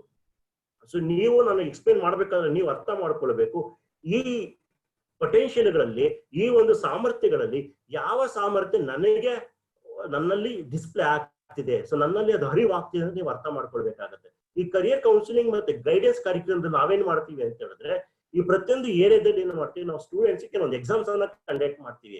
ಎಕ್ಸಾಮ್ಸ್ ಅನ್ನ ಕಂಡಕ್ಟ್ ಮಾಡಿ ಯಾವ ವಿದ್ಯಾರ್ಥಿಯಲ್ಲಿ ಯಾವ ಪೊಟೆನ್ಶಿಯಲ್, ಅದು ಭಾವನಾತ್ಮಕ ಶಕ್ತಿಯಲ್ಲಿ ಇದೆಯೋ, ಅಥವಾ ಒಂದು ಅನಾಲಿಟಿಕಲ್ ಲಾಜಿಕಲ್ ಇದೆಯೋ, ಅಥವಾ ಒಂದು ಸ್ಪೇಷಿಯಲ್ ಇದೆಯೋ, ಅಥವಾ ಲಿಂಗ್ವಿಸ್ಟಿಕಲ್ ಇದೆಯೋ, ನಾವು ಟೆಸ್ಟ್ ಮುಖಾಂತರ ಸೈಕೋಮೆಟ್ರಿಕ್ ಟೆಸ್ಟ್ ಅಂತ ಹೇಳ್ತೀವಿ, ಟೆಸ್ಟ್ ಅನ್ನ ಕಂಡಕ್ಟ್ ಮಾಡಿ ವಿದ್ಯಾರ್ಥಿಗಳಲ್ಲಿ ಯಾವ ಪೊಟೆನ್ಶಿಯಲ್ ಹೆಚ್ಚಾಗಿದೆ ಅಂತ ಐಡೆಂಟಿಫೈ ಮಾಡಿ ಆ ಪೊಟೆನ್ಶಿಯಲ್ಗೆ ಸಂಬಂಧಪಟ್ಟಂತಹ ವೃತ್ತಿಗಳನ್ನ, ಅಂದ್ರೆ ಕರಿಯರ್ ಪಾತ್ ಅನ್ನ ನಾವೇನ್ ಮಾಡ್ಕೊತೀವಿ, ಡ್ರಾ ಮಾಡ್ಕೊಡ್ತೀವಿ.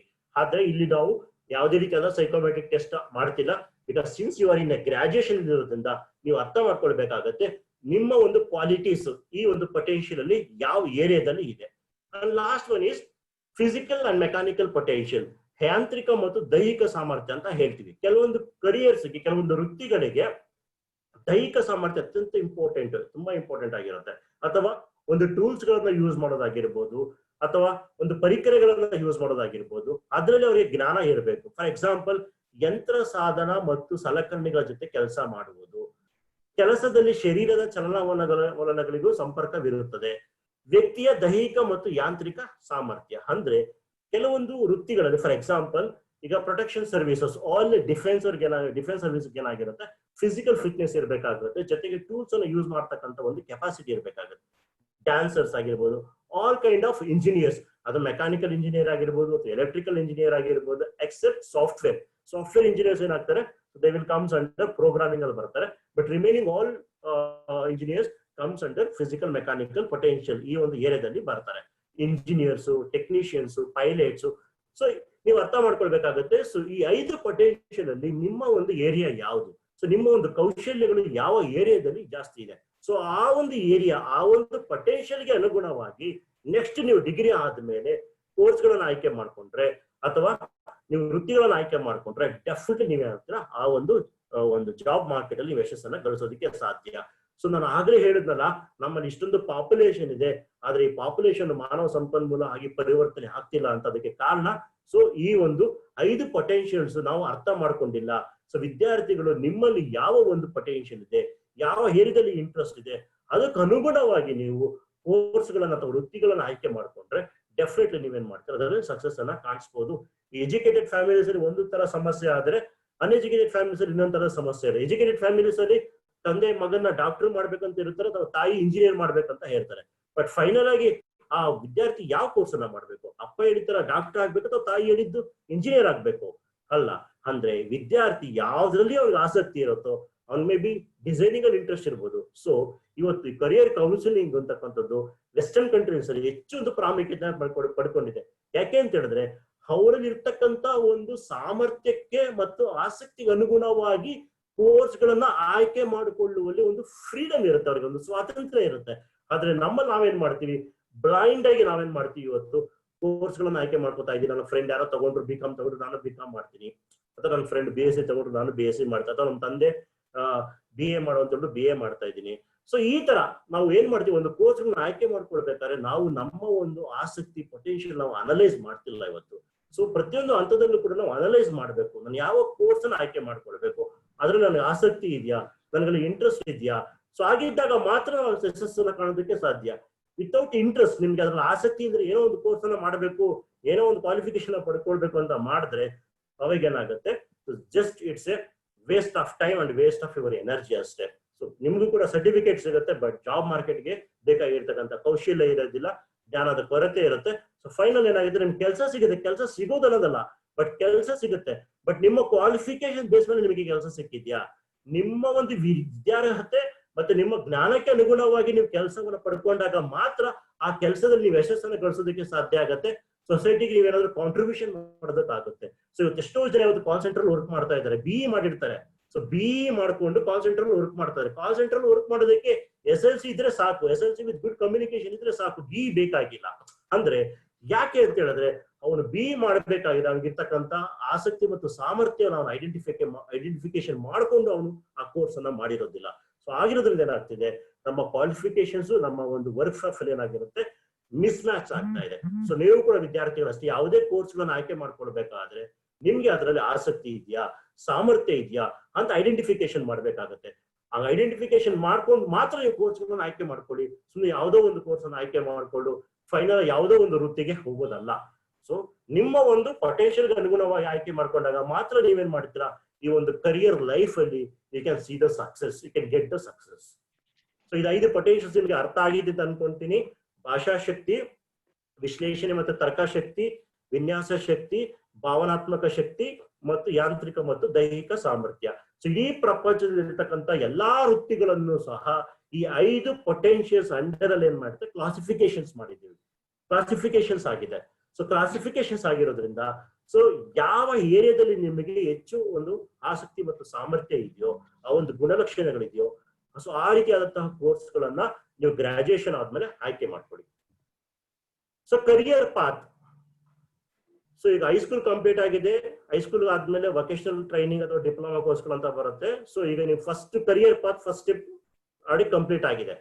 That mean so career path 2 ಬಂದ್ರೆ ನೀವು ಹೈಸ್ಕೂಲ್ ಕಂಪ್ಲೀಟ್ ಆಗಿದೆ, PUC ಕಂಪ್ಲೀಟ್ ಆಗಿದೆ, vocational training and career. So ಈ career path and career path 2 ಎರಡು ಕೂಡ ನಿಮ್ಗೆ ಅಪ್ಲೈ ಆಗೋದಿಲ್ಲ.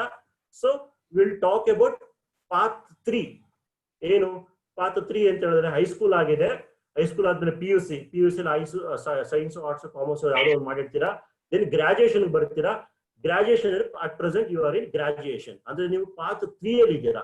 ಪಾತ್ 3 ಅಲ್ಲಿ ಗ್ರಾಜುಯೇಷನ್ ಅಂದ್ರೆ ಬ್ಯಾಚುಲರ್ಸ್ ಡಿಗ್ರಿಯನ್ನ ಮಾಡ್ತಾ ಇದ್ದೀರಾ. After bachelors degree master degree ಅಂತ ಒಂದು ಕೋರ್ಸ್ ಬರುತ್ತೆ, ಸ್ನಾತಕೋತ್ತರ ಪದವಿ ಅಂತ 2 ವರ್ಷ ಇರುತ್ತೆ. ನೀವು ಮಾಸ್ಟರ್ ಡಿಗ್ರಿ ಆದ್ಮೇಲೆ you can directly go to the job market, ಒಂದು ಕರಿಯರ್ ಅನ್ನ ಆಯ್ಕೆ ಮಾಡ್ಕೊಳ್ಬಹುದು. ಈ ಪಾತ್ 3 ಆದ್ಮೇಲೆ ಪಾತ್ 4. ಪಾತ್ 3 ಅಲ್ಲಿ ಗ್ರಾಜುಯೇಷನ್ ಆದ್ಮೇಲೆ ಡೈರೆಕ್ಟ್ ನೀವು ವೃತ್ತಿಗೆ ಹೋಗ್ಬೋದು. ಸೊ BA BSc BCom ಆದ್ಮೇಲೆ ಡೈರೆಕ್ಟ್ ನೀವು ಬೇಕಾದ್ರೆ ವೃತ್ತಿ ಕೂಡ ಹೋಗ್ಬೋದು. ಆಫ್ಟರ್ ಗ್ರಾಜುಯೇಷನ್ ಕೂಡ there are so many careers are existed in our society. Path 4, high school, PUC, graduation, post graduation, doctoral degree ಅಂದ್ರೆ PhD. ಸೊ ನಮ್ಮ ಒಂದು ಶಿಕ್ಷಣ ವ್ಯವಸ್ಥೆಯಲ್ಲಿ ಒಂದು ಉನ್ನತವಾದಂತಹ ಒಂದು ಕೋರ್ಸ್ ಅಂತ ಹೇಳಿದ್ರೆ PhD. ಅದು ಪ್ರತಿಯೊಂದು ವಿಷಯದಲ್ಲೂ ಕೂಡ ಇವತ್ತು PhD ಇದೆ. ಸೊ PhD ಅನ್ನು ಪಡ್ಕೊಂಡ್ರೆ then you enter into the job market. So ನೀವು ಪಾತ್ 4 ಅಲ್ಲಿ ಮತ್ತೆ ಪಾತ್ 3 ಅಲ್ಲಿ ರೈಟ್ ನಾವು ಇದ್ದೀರಾ. ಈಗ ಗ್ರಾಜುಯೇಷನ್ ಅಲ್ಲಿ 2 ತರ ಒಂದು ಗ್ರಾಜುಯೇಷನ್ಸ್ ಇದೆ.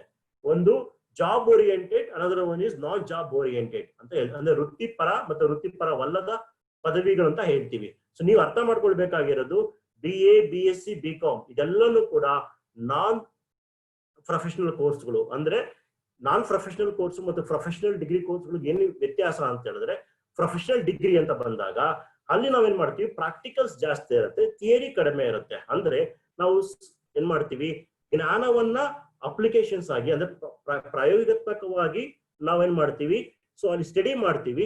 ಪ್ರಾಕ್ಟಿಕಲ್ ನಾಲೆಜ್ ಜಾಸ್ತಿ ಇರುತ್ತೆ, ಥಿಯರಿ ಕಡಿಮೆ ಇರುತ್ತೆ ಯಾವ್ದ್ರಲ್ಲಿ, ಪ್ರೊಫೆಷನಲ್ ಡಿಗ್ರಿ ಕೋರ್ಸ್ಗಳಲ್ಲಿ. For example BE MBBS B.Ed ಮತ್ತೆ ಇದೆ ಅದೇ ರೀತಿಯಾದಂತಹ ಒಂದು bachelor degree library information science, ಈ ತರ ಬ್ಯಾಚುಲರ್ ಡಿಗ್ರಿ ಕೋರ್ಸ್ಗಳು ಕೆಲವೊಂದು ಪ್ರೊಫೆಷನಲ್ ಕೋರ್ಸ್ಗಳಾಗಿರುತ್ತೆ. ಅಂದ್ರೆ ಆ ಒಂದು ಪ್ರೊಫೆಷನಲ್ ಕೋರ್ಸ್ಗಳಲ್ಲಿ ನಾವೇನ್ ಮಾಡ್ತೀವಿ, ಜ್ಞಾನದ ಜೊತೆಗೆ ಏನ್ ಮಾಡ್ತೀವಿ, ಪ್ರಾಯೋಗಿಕವಾಗಿ ನಾವು ತರಗತಿಗಳನ್ನ ಕೇಳ್ತೀವಿ.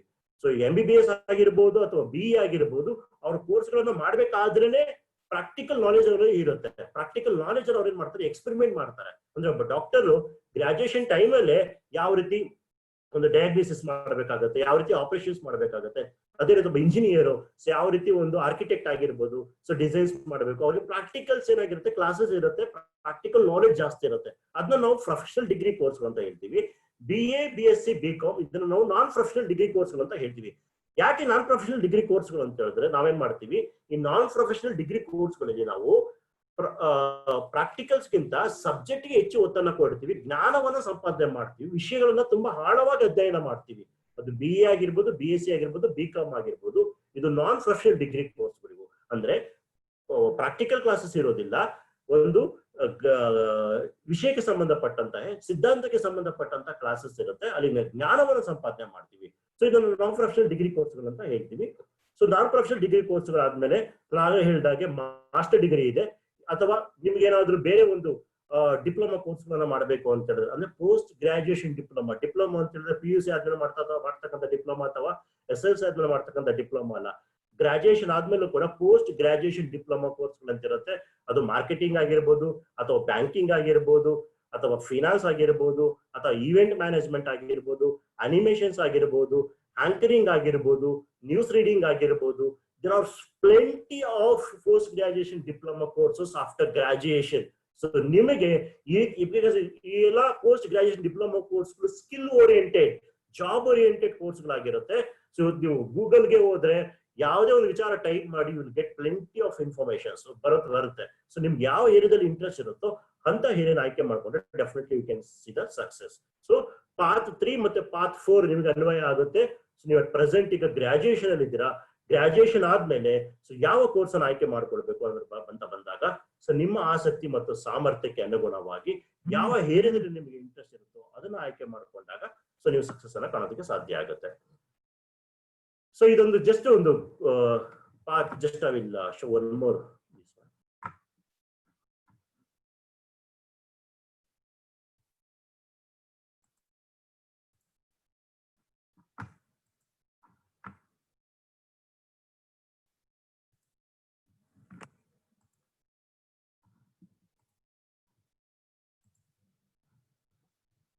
Is it visible?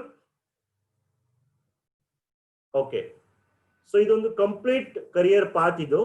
ಸೊ ಹೇಗೆ ನಮ್ಮ ಒಂದು ಶಿಕ್ಷಣ ವ್ಯವಸ್ಥೆಯಲ್ಲಿ ಕರಿಯರ್ ಪಾತ್ ಯಾವ ರೀತಿ ಒಂದು ಡಿಸೈನ್ ಆಗಿದೆ ಅಂತ ಬಂದಾಗ, ಸೊ ಇದು 7th ಸ್ಟ್ಯಾಂಡರ್ಡ್ ಇಲ್ಲಿಂದ ಸ್ಟಾರ್ಟ್ ಆಗಿ ನಮ್ಮ ಒಂದು ಕರಿಯರ್ ಪಾತ್ ಅಂದ್ರೆ ಅಲ್ಲಿಂದ ನಮ್ಗೆ ಏನಾಗುತ್ತೆ ಡಿವಿಷನ್ ಸ್ಟಾರ್ಟ್ ಆಗುತ್ತೆ.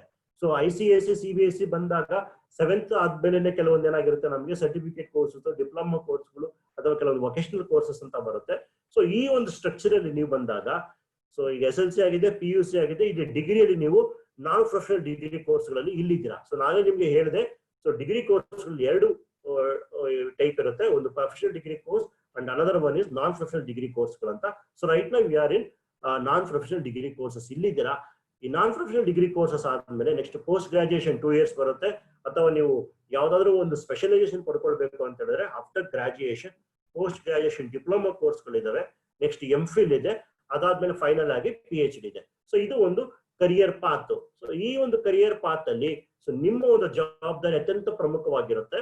ಸೊ ಈಗ ನಿಮ್ಮ ಒಂದು ಗ್ರಾಜುಯೇಷನ್ಸ್ ಆದ್ಮೇಲೆ so BA, BSc, BCom, so BA ಆದ್ಮೇಲೆ ಏನೇನು ಆಪ್ಷನ್ಸ್ ಇದೆ, BCom ಆದ್ಮೇಲೆ ಏನೇನು ಆಪ್ಷನ್ಸ್ ಇದೆ, BSc ಆದ್ಮೇಲೆ ಏನೇನು ಆಪ್ಷನ್ಸ್ ಇದೆ ನೀವು ಅರ್ಥ ಮಾಡ್ಕೊಳ್ಬೇಕಾಗುತ್ತೆ. ಜೊತೆಗೆ ಕಾಮನ್ ಕ್ವಾಲಿಫಿಕೇಶನ್, ಇವತ್ತು ಆಫ್ಟರ್ ಗ್ರಾಜುಯೇಷನ್ ಕೆಲವೊಂದು ಕಾಮನ್ ಕೋರ್ಸ್ಗಳು ಇವತ್ತು ಎಲ್ಲಾ ಡಿಗ್ರಿಗೂ ಅನ್ವಯ ಆಗುತ್ತೆ. ಸಪೋಸ್ ಇಫ್ ಟೇಕ್ MBA ಯಾರು ಬೇಕಾದ್ರೂ ಜಾಯ್ನ್ ಆಗ್ಬೋದು, BA, BSc, BCom ಸ್ಟೂಡೆಂಟ್ಸ್ ಯಾರು ಬೇಕಾದ್ರೂ ಜಾಯ್ನ್ ಆಗ್ಬೋದು. ಅದೇ ರೀತಿ ಕೆಲವೊಂದು ಕೋರ್ಸ್ಗಳಂತ ಬಂದಾಗ master degree in library information science ಇದೆ, ಮಾಸ್ಟರ್ ಡಿಗ್ರಿ ಇನ್ ಕಮ್ಯುನಿಕೇಶನ್ಸ್ ಅಂತ ಬರುತ್ತೆ, so master degree in marketing ಅಂತ ಬರುತ್ತೆ. There are so many courses for this. Any graduation is common, ಯಾವ್ದಾದ್ರು ಗ್ರಾಜುಯೇಷನ್ ಆಗಿದ್ರು ಕೂಡ ಕೋರ್ಸ್ಗಳನ್ನ ಆಯ್ಕೆ ಮಾಡ್ಕೊಳ್ಬಹುದು. BSc ಬಂದಾಗ ನಿಮ್ಮ BSc ನೀವು ಯಾವ್ದು ಒಂದು ಕೋರ್ಸ್ ಅನ್ನ ಮಾಡ್ತಾ ಇದ್ದೀರೋ ಕಾಂಬಿನೇಷನ್ಸ್ ಇರುತ್ತೋ. ಸೊ ನೆಕ್ಸ್ಟ್ ಮಾಸ್ಟರ್ ಡಿಗ್ರಿ ಬಂದಾಗ ಮ್ಯಾಥಮೆಟಿಕ್ಸ್ ಇರುತ್ತೆ, physics, chemistry, so zoology, so botany, environmental science, electronics, computer science. So ಈ ರೀತಿ ನಿಮ್ಮ ಏನು ಬ್ಯಾಚುಲರ್ ಡಿಗ್ರಿಯಲ್ಲಿ ನಿಮ್ಗೆ ಏನು ಕಾಂಬಿನೇಷನ್ ಅಂತ ತೆಗೆದುಕೊಂಡಿರುತ್ತೋ ಆ ಕಾಂಬಿನೇಷನ್ ಅನುಗುಣವಾಗಿ ನೀವು ನೆಕ್ಸ್ಟ್ MSc ಆ ಸಬ್ಜೆಕ್ಟ್ ಅಲ್ಲಿ ಮಾಡ್ಬೋದು. ಜೊತೆಗೆ ನಿಮ್ಗೆ ಏನಾದ್ರು ಶಿಫ್ಟಿಂಗ್ ಮಾಡ್ಬೇಕು ಅಂತ ಹೇಳಿದ್ರೆ, ನಾನು ಫೈನಾನ್ಸ್ ಹೋಗ್ತೀನಿ ಅಥವಾ ಮಾರ್ಕೆಟಿಂಗ್ ಮಾಡ್ತೀನಿ ಅಂತ ಹೇಳಿದ್ರೆ MBA ಮಾಡ್ಬೋದು, ಅಥವಾ ಸಿವಿಲ್ ಸರ್ವಿಸ್ ಮಾಡ್ತೀನಿ ಅಂತ ಹೇಳಿದ್ರೆ IAS, KAS ಇರುತ್ತೆ. ಸೊ ಆ ರೀತಿ ಕೋರ್ಸ್ ಗಳನ್ನ ಮಾಡ್ಕೊಳ್ಬಹುದು. ಅಂದ್ರೆ ಗ್ರಾಜುಯೇಷನ್ ಆದ್ಮೇಲೆ ನಿಮ್ಗೆ ತುಂಬಾ ಫ್ಲೆಕ್ಸಿಬಲ್ ಇರುತ್ತೆ. ನಿಮ್ಗೆ ಯಾವ ಏರಿಯಾದಲ್ಲಿ ಇಂಟ್ರೆಸ್ಟ್ ಇರುತ್ತೋ ಆ ಏರಿಯಾಗೆ ನೀವೇನ್ ಮಾಡ್ಬೋದು, ಶಿಫ್ಟ್ ಮಾಡ್ಕೊಳ್ಬಹುದು, ಜಂಪ್ ಮಾಡ್ಕೊಳ್ಬಹುದು. ಅಂದ್ರೆ ನಿಮ್ಗೆ ಆ ಏರಿಯಾದಲ್ಲಿ ಇಂಟ್ರೆಸ್ಟ್ ಇದೆಯಾ, ನಿಮ್ಗೆ ಆಪ್ಟಿಟ್ಯೂಡ್ ಇದೆಯಾ, ಕೆಪಾಸಿಟಿ ಇದೆಯಾ, ಆ ಬೇಸ್ ಮೇಲೆ ನೀವು ಕೋರ್ಸ್ ಗಳನ್ನ ಆಯ್ಕೆ ಮಾಡ್ಕೊಳ್ಬೇಕು. ಅಗೇನ್ ನೀವು ಈಗ ಏನು ಬ್ಲೈಂಡ್ ಆಗಿ BA, BSc, BCom ತಗೊಳ್ತೀರ, ನೆಕ್ಸ್ಟ್ ಅದೇ ರೀತಿ ಬ್ಲೈಂಡ್ ಆಗಿ ನೆಕ್ಸ್ಟ್ ನೀವು ಮಾಸ್ಟರ್ ಡಿಗ್ರಿ ಆಗಿರ್ಬೋದು ಅಥವಾ ಯಾವುದೇ ಒಂದು ಕೋರ್ಸ್ ಅನ್ನ ಆಯ್ಕೆ ಮಾಡ್ಕೊಳ್ಳೋದಲ್ಲ. ಸೊ ನಿಮ್ಗೆ ನಿಜವಾಗ್ಲೂ ಆ ಏರಿಯಾದಲ್ಲಿ ಇಂಟ್ರೆಸ್ಟ್ ಇದ್ದು ನೀವು ಕೋರ್ಸ್ ಅನ್ನ ಮಾಡ್ತಾ ಇದ್ರೆ, ಸೊ ನೆಕ್ಸ್ಟ್ ಅದೇ ರೀತಿ ಕಂಟಿನ್ಯೂ ಆಗಿ ನಿಮ್ಗೆ ಯಾವ್ದ್ರಲ್ಲಿ ಒಂದು ಪೊಟೆನ್ಶಿಯಲ್ ಇರುತ್ತೋ ಅಂತ ಕೋರ್ಸ್ ಗಳನ್ನ ಆಯ್ಕೆ ಮಾಡ್ಕೊಂಡಾಗ ಡೆಫಿನೆಟ್ಲಿ ಏನಾಗುತ್ತೆ, ನಿಮ್ಗೆ ಜಾಬ್ ಮಾರ್ಕೆಟ್ಗೆ ಬೇಕಾಗಿರ್ತಕ್ಕಂಥ ಒಂದು ಕೌಶಲ್ಯಗಳನ್ನ ಮತ್ತು ಜ್ಞಾನವನ್ನ ಪಡ್ಕೊಳ್ಳೋದಕ್ಕೆ ಸಾಧ್ಯ ಆಗುತ್ತೆ. ಸೊ ಜಾಬ್ ಮಾರ್ಕೆಟ್ಗೆ ರೀಚ್ ಆಗೋದಕ್ಕೂ ಕೂಡ ಸಾಧ್ಯ ಆಗುತ್ತೆ. ಸೊ ಫೈನಲ್ ಆಗಿ ಸೊ ಪೋಸ್ಟ್ ಗ್ರಾಜುಯೇಷನ್ ಆದ್ಮೇಲೆ MPhil ಅಂತ ಬರುತ್ತೆ, ಅದು 2 years. ಅದಾದ್ಮೇಲೆ ಅಷ್ಟು PhD ಅಂತ ಬರುತ್ತೆ, 3 years ಇಂದ 5 years ಕೂಡ PhD ಇರುತ್ತೆ. ಸೊ ಅದನ್ನು ಕೂಡ ನಿಮ್ಮ ಸಬ್ಜೆಕ್ಟ್ ಅಲ್ಲಿ ನಿಮ್ಮ ವಿಷಯಗಳಲ್ಲಿ ಕೂಡ ನೀವು ಸೊ ಈ ಒಂದು ಕರಿಯರ್ ಪಾತ್ ಅಲ್ಲಿ, ಇದು ಸ್ಟ್ಯಾಂಡರ್ಡ್ ಕರಿಯರ್ ಪಾತ್, ನಮ್ಮ ಒಂದು ಭಾರತೀಯ ಶಿಕ್ಷಣ ವ್ಯವಸ್ಥೆಯಲ್ಲಿರ್ತಕ್ಕಂಥ ಒಂದು ಕರಿಯರ್ ಪಾತ್ ಅಂದ್ರೆ ವೃತ್ತಿಯ ದಾರಿ ಅಂತ ನಾವು ಹೇಳ್ತೀವಿ. ಸೊ ಈ ಒಂದು ದಾರಿಯಲ್ಲಿ ನೀವು ಕರೆಕ್ಟ್ ಆಗಿ ನೀವು ನಿಮ್ಮ ಒಂದು ವಿದ್ಯಾರ್ಥಿಗಳನ್ನ ಪಡ್ಕೊಂಡು ಜ್ಞಾನವನ್ನ ಸಂಪಾದನೆ ಮಾಡ್ಕೊಂಡು ಕೌಶಲ್ಯಗಳನ್ನ ಪಡ್ಕೊಂಡಾಗ ಸೊ ಫೈನಲ್ ಆಗಿ ಏನ್ ಮಾಡ್ತಾರೆ, ನೀವು ಜಾಬ್ ಮಾರ್ಕೆಟ್ಗೆ ಬರ್ತೀರಾ. ಸೊ ಜಾಬ್ ಮಾರ್ಕೆಟ್ ಅಲ್ಲಿ ಅಗೇ ನಾನು ಆಗ್ಲೇ ಹೇಳ್ದಾಗೆ ನಿಮ್ಮ ಸರ್ಟಿಫಿಕೇಟ್ ಈಗ ಎಷ್ಟು ಒಂದು ವ್ಯಾಲ್ಯೂ ಇರುತ್ತೋ ಅಷ್ಟೇ ವ್ಯಾಲ್ಯೂ ಕೂಡ ನಿಮ್ಮ ಒಂದು ಜ್ಞಾನಕ್ಕೆ ಮತ್ತೆ ನಿಮ್ಮ ಒಂದು ಕೌಶಲ್ಯಗಳಿಗೆ ಇರುತ್ತೆ. ಸೊ ನಿಮ್ಮ ಒಂದು ಜ್ಞಾನ ಮತ್ತು ಕೌಶಲ್ಯಗಳು ನಿಮ್ಮ ಒಂದು ಸರ್ಟಿಫಿಕೇಟ್ಸ್ಗೆ ಮ್ಯಾಚ್ ಆಗ್ತಿಲ್ಲ ಅಂತ ಹೇಳಿದ್ರೆ ಸೊ ಅದೇ ಜಾಬ್ ಮಾರ್ಕೆಟ್ ಅಲ್ಲಿ ನಿಮ್ಗೆ ಉದ್ಯೋಗ ಸಿಗೋದಿಲ್ಲ.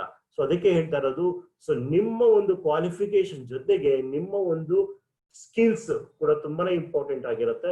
ಇವತ್ತಿನ ಒಂದು ಸ್ಪರ್ಧಾತ್ಮಕ ಜಗತ್ತಿನಲ್ಲಿ ಅಥವಾ ಒಂದು ವೃತ್ತಿ ಪ್ರಪಂಚದಲ್ಲಿ ನಾವೇನ್ ಮಾಡ್ತಾ ಇದೀವಿ ಅಂತ ಹೇಳಿದ್ರೆ ವೃತ್ತಿ ಪ್ರಪಂಚದಲ್ಲಿ ಇವತ್ತು ಕೂಡ ಪ್ರತಿಯೊಂದು ಏರಿಯಾದಲ್ಲೂ ಕೂಡ ಸ್ಪೆಷಲೈಸೇಷನ್ಸ್ ಇರೋದ್ರಿಂದ ಸೊ ನಿಮ್ಮಲ್ಲಿ ಏನಾದ್ರೂ ಒಂದು ಸ್ಪೆಷಲೈಸೇಷನ್ಸ್ ಇರ್ಬೇಕಾಗುತ್ತೆ, ಯೂನಿಕ್ನೆಸ್ ಇರ್ಬೇಕಾಗುತ್ತೆ.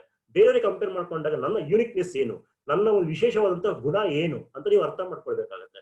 ಫಾರ್ ಎಕ್ಸಾಂಪಲ್, ಒಬ್ಬ ವಿದ್ಯಾರ್ಥಿ ಒಂದು 5,000 rupees ಅಥವಾ 10,000 rupees ಒಂದು ಮೊಬೈಲ್ ಅನ್ನ ಪರ್ಚೇಸ್ ಮಾಡ್ಬೇಕಂತ ಹೇಳಿದ್ರೆ ಮಿನಿಮಮ್ ಒಂದು ವೀಕ್ ಅವ್ರು ರಿಸರ್ಚ್ ಮಾಡ್ತಾರೆ. ಯಾವ ಮೊಬೈಲ್ ತಗೊಬೇಕು, ಆ ಮೊಬೈಲ್ ಅಲ್ಲಿ ಆ ಒಂದು ಆಪ್ಷನ್ಸ್ ಇದೆಯಾ, ಫೆಸಿಲಿಟೀಸ್ ಇದೆಯಾ, ಫ್ಯೂಚರ್ಸ್ ಇದೆಯಾ ಅಂತೆಲ್ಲ ಯೋಚನೆ ಮಾಡಿ ನಾವೇನ್ ಮಾಡ್ತೀವಿ, ಒಂದು 5,000 10,000 ಮೊಬೈಲ್ ಅನ್ನ ಪರ್ಚೇಸ್ ಮಾಡ್ಬೇಕಾದ್ರೆ ನಾವು ರಿಸರ್ಚ್ ಮಾಡಿ ದೆನ್ ಫೈನಲ್ ಆಗಿ ಏನ್ ಮಾಡ್ತೀವಿ, ಒಂದು ಮೊಬೈಲ್ ಅನ್ನ ಪರ್ಚೇಸ್ ಮಾಡ್ತೀವಿ. ನಮಗೆ ಒಂದು ಆಸಕ್ತಿಗೆ ಅನುಗುಣವಾಗಿ ನಾವೇನ್ ಮಾಡ್ತೀವಿ, ಒಂದು ಮೊಬೈಲ್ ಅನ್ನ ಪರ್ಚೇಸ್ ಮಾಡ್ತೀವಿ. But when it comes to job market, ಒಬ್ಬ ಉದ್ಯೋಗಿಗೆ ಒಂದು ಉದ್ಯೋಗ ಮಾರುಕಟ್ಟೆ ಒಂದು ಕಂಪನಿಯಲ್ಲಿ ಕೆಲಸ ಕೊಡ್ಬೇಕು ಅಂತ ಹೇಳಿದ್ರೆ ಇಂಟರ್ವ್ಯೂಸ್ ಬೇಕೇ ಬೇಕಾಗತ್ತೆ. ನಾವು ಜಸ್ಟ್ ಒಂದು 5,000-10,000 ಮೊಬೈಲ್ ನ ಪರ್ಚೇಸ್ ಮಾಡ್ಬೇಕಾದ್ರೆ ನಾವು ಎಷ್ಟೊಂದು ರಿಸರ್ಚ್ ಮಾಡ್ತೀವಿ. ಅದೇ ರೀತಿ ಒಬ್ಬ ಕಂಪನಿಯಲ್ಲಿ ನಿಮ್ಗೆ ಕೆಲಸ ಕೊಡ್ಬೇಕಾದ್ರೆ ಅವರು ನಿಮ್ಗೆ ರಿಸರ್ಚ್ ಮಾಡೋದು ಬೇಡವಾ, ನಿಮ್ಮನ್ನ ಅನಲೈಸ್ ಮಾಡೋದು ಬೇಡವಾ, ನಿಮ್ಮನ್ನ ಟೆಸ್ಟ್ ಮಾಡೋದು ಬೇಡವಾ? ಸೊ ನಿಮ್ಮಲ್ಲೂ ಕೂಡ ಆ ಒಂದು ಕೌಶಲ್ಯಗಳಿದಾವೆ. ಯಾವ ರೀತಿ ಮೊಬೈಲ್ ಅಲ್ಲಿ ಮಲ್ಟಿಪಲ್ ಆಪ್ಷನ್ಸ್ ಇರ್ಬೇಕು. ಇವತ್ತು ಯಾವ ಒಂದು ಪ್ರಾಡಕ್ಟ್, ಒಂದು ವಸ್ತುವಲ್ಲಿ ಮಲ್ಟಿಪಲ್ ಒಂದು ಪ್ರೊಫೈಲ್ಸ್ ಇರುತ್ತೋ ಅಥವಾ ಮಲ್ಟಿಪಲ್ ಟಾಸ್ಕ್ ಅನ್ನು ಮಾಡೋ ಕೆಪಾಸಿಟಿ ಇರುತ್ತೋ ಅಂತ ಒಂದು ಪ್ರಾಡಕ್ಟ್ ಗೆ ಮಾತ್ರ ಹೆಚ್ಚು ಡಿಮ್ಯಾಂಡ್ ಇವತ್ತು ನಮ್ಮ ಒಂದು ಮಾರ್ಕೆಟ್ ಅಲ್ಲಿ. ಯಾವುದೇ ಅದು ಕನ್ಸ್ಯೂಮರ್ ಮಾರ್ಕೆಟ್ ನೋಡ್ತೀರಾ. ಸೊ ಈ ಒಂದು ಪ್ರಾಡಕ್ಟ್ ಮಲ್ಟಿಪಲ್ ಆಪ್ಷನ್ಸ್ ಇದೆಯಾ, ಮಲ್ಟಿಪಲ್ ಕೆಲಸಗಳನ್ನ ನಿರ್ವಹಿಸುತ್ತಾ ಅಂತ ನಾವೇನ್ ಮಾಡ್ತೀವಿ, ಯೋಚನೆ ಮಾಡ್ತೀವಿ. ಅದೇ ರೀತಿ ಉದ್ಯೋಗ ಮಾರುಕಟ್ಟೆಯಲ್ಲೂ ಸಹ ಅದೇ ರೀತಿ ನಿಮ್ಮನ್ನ ಅನಲೈಸ್ ಮಾಡ್ತಾರೆ. ನಿಮ್ಮಲ್ಲಿ ಮಲ್ಟಿಪಲ್ ನಾಲೆಡ್ಜ್ ಇದೆಯಾ, ಮಲ್ಟಿಪಲ್ ಟ್ಯಾಲೆಂಟ್ ಇದೆಯಾ, ಸೊ ನಿಮ್ಮಲ್ಲಿ ಎಲ್ಲಾ ಕೆಲಸಗಳು ನಿರ್ವಹಿಸೋ ಕೌಶಲ್ಯಗಳಿದೆಯಾ? ಅದಕ್ಕೋಸ್ಕರನೇ ಇಷ್ಟೊಂದು ಇಂಟರ್ವ್ಯೂಸ್ ಮಾಡೋದು. ಇಂಡಿವಿಜುವಲ್ ಇಂಟರ್ವ್ಯೂ ಆಗಿರ್ಬೋದು, ಗ್ರೂಪ್ ಡಿಸ್ಕಷನ್ಸ್ ಆಗಿರ್ಬೋದು, HRA ರೌಂಡ್ ಆಗಿರ್ಬೋದು, ಬೇರೆ ಬೇರೆ ರೀತಿಯಾದಂತಹ ಒಂದು ಟೆಸ್ಟ್ ಗಳನ್ನ ಕಂಡಕ್ಟ್ ಮಾಡ್ತಾರೆ. ಯಾಕೆ ಅಂತ ಹೇಳಿದ್ರೆ, ಸೊ ನಿಮ್ಮಲ್ಲಿ ಆ ಒಂದು ಮಲ್ಟಿಪಲ್ ಟಾಸ್ಕ್ ಅಂದ್ರೆ ಒಂದಕ್ಕಿಂತ ಹೆಚ್ಚು ಕೆಲಸಗಳನ್ನ ನಿರ್ವಹಿಸುವ ಜ್ಞಾನ ನಿಮ್ಮಲ್ಲಿ ಇದೆಯಾ, ಕೌಶಲ್ಯಗಳು ನಿಮ್ಮಲ್ಲಿ ಇದೆಯಾ? ಸೊ ಆಗಿದ್ದಾಗ ಮಾತ್ರ ಅವ್ರು ಏನ್ ಮಾಡ್ಕೊತಾರೆ, ನಿಮ್ಗೆ ಜಾಬ್ ಅನ್ನ ಕೊಡ್ತಾರೆ. ಯಾಕೆ ಅಂತ ಹೇಳಿದ್ರೆ ಆ ಕಂಪನಿಯ ಒಂದು ಡೆವಲಪ್ಮೆಂಟ್ ಆಗಿರುತ್ತೆ ಅಥವಾ ಕಂಪನಿಯ ಒಂದು ಅಭಿವೃದ್ಧಿ ಏನಾಗಿರುತ್ತೆ ಅಲ್ಲಿ ಉದ್ಯೋಗಿಗಳ ಮೇಲೆ ನಿಂತಿರುತ್ತೆ. ಸೊ ಅದಕ್ಕೆ ಇವತ್ತು ಇಂಟರ್ವ್ಯೂಸ್ ಅಷ್ಟು ಟಫ್ ಆಗಿರುತ್ತೆ. ಸೊ ನಿಮ್ಮಲ್ಲಿ ಆ ಒಂದು ಜ್ಞಾನ ಇದೆಯಾ, ಕೌಶಲ್ಯ ಇದೆಯಾ ಅಂತ ಅನಲೈಸ್ ಮಾಡ್ತಾರೆ. ಸೊ ನೀವು ಯೋಚನೆ ಮಾಡಬೇಕು, ನನ್ನ ಒಂದು ವೀಕ್ನೆಸ್ ಏನು, ನನ್ನ ಒಂದು ಸ್ಟ್ರೆಂತ್ ಏನು, ನನ್ನ ಒಂದು ವೀಕ್ನೆಸ್ ಅನ್ನ ನಾನು ಸ್ಟ್ರೆಂತ್ ಆಗಿ ಯಾವ ರೀತಿ ಕನ್ವರ್ಟ್ ಮಾಡ್ಕೊಳ್ಬೇಕು. ನಿಮಗೆ ಗೊತ್ತಿರುತ್ತೆ ನಿಮ್ಗೆ ಈ ವೀಕ್ನೆಸ್ ಏನು, ನನ್ಗೆ ಯಾವ್ದ್ರಲ್ಲಿ ನನಗೆ ಸ್ಟ್ರೆಂತ್ ಇದ್ದೀನಿ, ನಾನು ಯಾವ್ದ್ರಲ್ಲಿ ನನ್ನ ಒಂದು ವೀಕ್ ಇದೆ, ಅದು ಅರ್ಥ ಮಾಡ್ಕೊಳ್ಬೇಕು. ನಿಮ್ಮ ಒಂದು ವೀಕ್ನೆಸ್ ಏನಾಗುತ್ತೆ ಸ್ಟ್ರೆಂತ್ ಆಗಿ ಕನ್ವರ್ಟ್ ಮಾಡ್ಕೊಳ್ಬೇಕು. ಸೊ ಈ ರೀತಿ ಮಾಡ್ಕೊಂಡಾಗ ಮಾತ್ರ ನಿಮ್ಮಲ್ಲಿ ಒಂದು ಜ್ಞಾನ ಮತ್ತು ಕೌಶಲ್ಯಗಳು ಬೆಳೆಯುತ್ತೆ. ಆ ಜ್ಞಾನ ಮತ್ತು ಕೌಶಲ್ಯಗಳು ಬೆಳೆದಾಗ ಮಾತ್ರ ನಿಮಗೆ ಉದ್ಯೋಗ ಮಾರುಕಟ್ಟೆಗೆ ನೀವು ಎಂಟ್ರಿ ಕೊಡೋದಕ್ಕೆ ಆಗುತ್ತೆ. So then only will able to enter into the job market. So without any skills or without knowledge in the particular area, it's very, very difficult to enter into the job market, because job market is well sophisticated and well designed. ಇವತ್ತಿನ ಪ್ರಪಂಚದಲ್ಲಿ ಇವತ್ತು job market ಅಂತಕ್ಕಂಥದ್ದು ಅಗಾಧವಾಗಿ ಬೆಳೆದಿದೆ. So ನೀವು ಕೂಡ ನಿಮ್ಮ ಒಂದು ಜ್ಞಾನವನ್ನ, ನಿಮ್ಮ ಒಂದು ಕೌಶಲ್ಯಗಳನ್ನ ನೀವು ಬೆಳೆಸ್ಕೊಳ್ಬೇಕಾಗತ್ತೆ. ಆ ರೀತಿ ಬೆಳೆಸ್ಕೊಂಡಾಗ ಮಾತ್ರ ನಿಮ್ಗೆ ಸೊ ಉದ್ಯೋಗ ಮಾರುಕಟ್ಟೆಯಲ್ಲಿ ನಿಮ್ಗೆ ಒಂದು ಉದ್ಯೋಗ ಸಿಗತ್ತೆ. ದಟ್ ಶುಡ್ ಬಿ ಅಂದ್ರೆ ಅದು ಕೂಡ ನಿಮ್ಮ ಒಂದು ವಿದ್ಯಾರ್ಥಿಗೆ ಅನುಗುಣವಾಗಿರಬೇಕು, ನಿಮ್ಮ ಕೌಶಲ್ಯಗಳಿಗೆ ಅನುಗುಣವಾಗಿರಬೇಕು, ನಿಮ್ಮ ಆಸಕ್ತಿಗೆ ಅನುಗುಣವಾಗಿರಬೇಕು. ಸೊ ಆಗಿದ್ದಾಗ ಮಾತ್ರ ಸೊ ನಾವೊಂದು ಆ ಒಂದು ಏರಿಯಾದಲ್ಲಿ ನಾವು ಸಕ್ಸಸ್ ಆಗೋದಕ್ಕೆ ಸಾಧ್ಯ. ಸೊ ಈ ಒಂದು ಕಾರ್ಯಕ್ರಮ ಕರಿಯರ್ ಕೌನ್ಸಿಲಿಂಗ್ ಅಂಡ್ ಗೈಡೆನ್ಸ್ ಅಂದ್ರೆ ವೃತ್ತಿ ಶೋಧನೆ ಮತ್ತು ವೃತ್ತಿ ಸಲಹೆ ಮತ್ತು ಕಾರ್ಯಾಗಾರ ಅಂತ ಬಂದಾಗ ಸೊ ನಿಮ್ಮ ಒಂದು ಕೌಶಲ್ಯಗಳನ್ನ ನೀವು ಅರ್ಥ ಮಾಡ್ಕೊಳ್ಬೇಕಾಗತ್ತೆ, ನಿಮ್ಮ ಆಸಕ್ತಿಗಳನ್ನ ಅರ್ಥ ಮಾಡ್ಕೊಳ್ಬೇಕಾಗತ್ತೆ. ಸೊ ಈ ರೀತಿ ಅರ್ಥ ಮಾಡ್ಕೊಂಡಾಗ ಮಾತ್ರ ಸೊ ನಿಮಗೆ ಬೇಕಾಗಿರ್ತಕ್ಕಂಥ ಕೋರ್ಸ್ಗಳನ್ನ ನೆಕ್ಸ್ಟ್ ಆಯ್ಕೆ ಮಾಡ್ಕೊಳ್ಳೋದಕ್ಕೆ ಸಾಧ್ಯ ಆಗುತ್ತೆ. ಸೊ ಪ್ರತಿಯೊಂದು ಹಂತದಲ್ಲೂ ಕೂಡ ತುಂಬಾನೇ ಆಪ್ಷನ್ಸ್ ಇರುತ್ತೆ. ಆಫ್ಟರ್ ಗ್ರಾಜುಯೇಷನ್ ಅಂತ ಬಂದಾಗ BA ಆದ್ಮೇಲೆ ತುಂಬಾ ಕೋರ್ಸ್ಗಳು ಬರುತ್ತೆ, BCom ಆದ್ಮೇಲೆ ತುಂಬಾ ಕೋರ್ಸ್ಗಳು ಬರುತ್ತೆ, ಅದೇ ರೀತಿ BSc ಆದ್ಮೇಲೆ ಕೂಡ ತುಂಬಾ ಕೋರ್ಸ್ಗಳಿದಾವೆ. ಅಥವಾ ಕಾಮನ್ ಕ್ವಾಲಿಫಿಕೇಶನ್ಸ್ ಕೂಡ ಆಫ್ಟರ್ ಗ್ರಾಜುಯೇಷನ್ಸ್ ಕೂಡ ಕೋರ್ಸ್ಗಳು ತುಂಬಾನೇ ಇದೆ. ಸೊ ಇದನ್ನ ನೀವು ಅರ್ಥ ಮಾಡ್ಕೊಳ್ಬೇಕಾಗತ್ತೆ. ಅರ್ಥ ಮಾಡ್ಕೊಂಡಾಗ ಸೊ ನಿಮ್ಮ ಒಂದು ವೃತ್ತಿಯ ದಾರಿಯಲ್ಲಿ ಈಗ ನೀವು ಗ್ರಾಜುಯೇಷನ್ ಅಲ್ಲಿ ಇದ್ದೀರಾ, ಸೊ ನಿಮ್ಮ ನೆಕ್ಸ್ಟ್ ಫರ್ದರ್ ಒಂದು ಹೈಯರ್ ಎಜುಕೇಶನ್ ಅಂತ ಬಂದಾಗ ಸೊ ನೆಕ್ಸ್ಟ್ ಯಾವ ಕೋರ್ಸ್ ಅನ್ನು ಆಯ್ಕೆ ಮಾಡ್ಕೊಳ್ಬೇಕು, ಯಾವ ಕೋರ್ಸ್ ಅನ್ನು ಆಯ್ಕೆ ಮಾಡ್ಕೊಂಡ್ರೆ ನಾನು ಒಂದು ಉದ್ಯೋಗಕ್ಕೆ ನಾನು ಹೋಗ್ಬೋದು. ಸೊ ಆ ಒಂದು ಕೋರ್ಸ್ ಕಷ್ಟ ಇರುತ್ತಾ ಅಥವಾ ಆ ಕೋರ್ಸ್ ಏನೇನು ಕೌಶಲ್ಯಗಳನ್ನ ಕಲಿಬೇಕಾಗುತ್ತೆ, ಸೊ ಇದೆಲ್ಲ ನೀವು ಅರ್ಥ ಮಾಡ್ಕೊಳ್ಬೇಕಾಗತ್ತೆ. ಸೊ ಬ್ಲೈಂಡ್ ಆಗಿ ಯಾವುದೇ ಕೋರ್ಸ್ ಅನ್ನು ಆಯ್ಕೆ ಮಾಡ್ಕೊಂಡು ಯಾವುದೇ ಒಂದು ಇನ್ಸ್ಟಿಟ್ಯೂಷನ್ಗೆ ಅಥವಾ ಕಾಲೇಜ್ಗೆ ಹೋಗೋದಲ್ಲ. ಸೊ ನೀವು ಈಗಲಿಂದನೇ ಅರ್ಥ ಮಾಡ್ಕೊಳ್ಬೇಕು, ನಾನು ಇಂಥ ಒಂದು ಇನ್ಸ್ಟಿಟ್ಯೂಷನ್ಗೆ ಹೋಗ್ತೀನಿ, ಆ ಇನ್ಸ್ಟಿಟ್ಯೂಷನ್ ಅಲ್ಲಿ ಈ ಒಂದು ಕೋರ್ಸ್ ಇದೆ, ಆ ಕೋರ್ಸ್ ಅನ್ನ ಮಾಡ್ಕೊಂಡು ಡೆಫಿನೆಟ್ಲಿ ನಾನು ನನಗೆ ಬೇಕಾಗಿರ್ತಕ್ಕಂಥ ಜಾಬ್ ಅನ್ನ ಪಡ್ಕೊಳ್ಬಹುದು. ಸೊ ಇದು ಒಂದು ವೃತ್ತಿಯ ಸಲಹೆ ಮತ್ತು ಮಾರ್ಗದರ್ಶನ ಅಂತಕ್ಕಂಥ ಒಂದು ಕಾರ್ಯಕ್ರಮ. ಅಂದ್ರೆ ಈ ಕಾರ್ಯಕ್ರಮದಲ್ಲಿ ಪ್ರಮುಖವಾಗಿ ನಿಮ್ಮನ್ನ ನೀವು ಅರ್ಥ ಮಾಡ್ಕೊಳ್ಬೇಕು, ವೃತ್ತಿ ಪ್ರಪಂಚವನ್ನು ಅರ್ಥ ಮಾಡ್ಕೊಳ್ಬೇಕು, ಮತ್ತೆ ಒಂದು ಆಲ್ಟರ್ನೇಟಿವ್ ಬದಲಿ ವ್ಯವಸ್ಥೆ ಹೊಂದಿರಬೇಕಾಗುತ್ತೆ. ದೆನ್ ಕರಿಯರ್ ಪ್ರಿಪರೇಷನ್ ಅಂದ್ರೆ ವೃತ್ತಿ ತಯಾರಿ, ಅಂದ್ರೆ ನೀವು ನಿಮ್ಮ ಒಂದು ಕರಿಯರ್ ಗೋಲ್ ಯಾವ್ದಿರುತ್ತಲ್ಲ ಆ ಕರಿಯರ್ ಗೋಲ್, ಆ ಕರಿಯರ್ ಅನ್ನು ರೀಚ್ ಆಗೋದಕ್ಕೆ ಬೇಕಾಗಿರ್ತಕ್ಕಂಥ ಜ್ಞಾನವನ್ನ ಮತ್ತೆ ಕೌಶಲ್ಯಗಳನ್ನ ಸಂಪಾದನೆ ಮಾಡ್ಕೊಳ್ಬೇಕಾಗತ್ತೆ. ಈ ಕಾರ್ಯಕ್ರಮದ ಒಂದು ಕಂಟೆಂಟ್ ಅನ್ನ ನಾನು ಈಗ ನಿಮ್ಗೆ ಜೊತೆ ಪ್ರಸ್ತುತಪಡಿಸಿದ್ದೀನಿ. Thank you for giving this great opportunity. Thank you Naveen. Thank you Nagesh. Kunda madam, you can continue.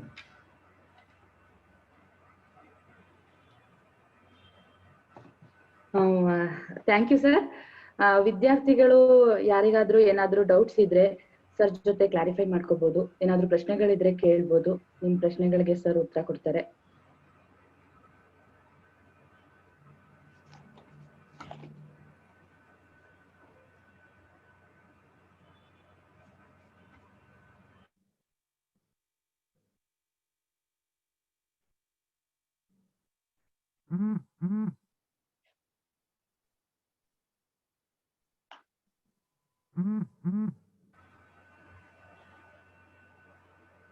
So ಆತ್ಮೀಯ ವಿದ್ಯಾರ್ಥಿಗಳೇ, ಏನಾದ್ರು ಡೌಟ್ಸ್ ಇದ್ರೆ ರೈಸ್ ಹ್ಯಾಂಡ್ ಮಾಡ್ಕೊಳ್ಳಿ, ಇಲ್ಲ ತಮ್ಮನ್ನು ತಾವು ಅನ್ಮ್ಯೂಟ್ ಮಾಡ್ಕೊಂಡು ಕ್ವಶನ್ ಕೇಳ್ಬೋದು. ನಮ್ಮ ರಿಸೋರ್ಸ್ ಪರ್ಸನ್ ತಮ್ಮ ಏನು ಡೌಟ್ಸ್ ಇದೆ ಅದನ್ನ ಕ್ಲಿಯರ್ ಮಾಡ್ತಾರೆ.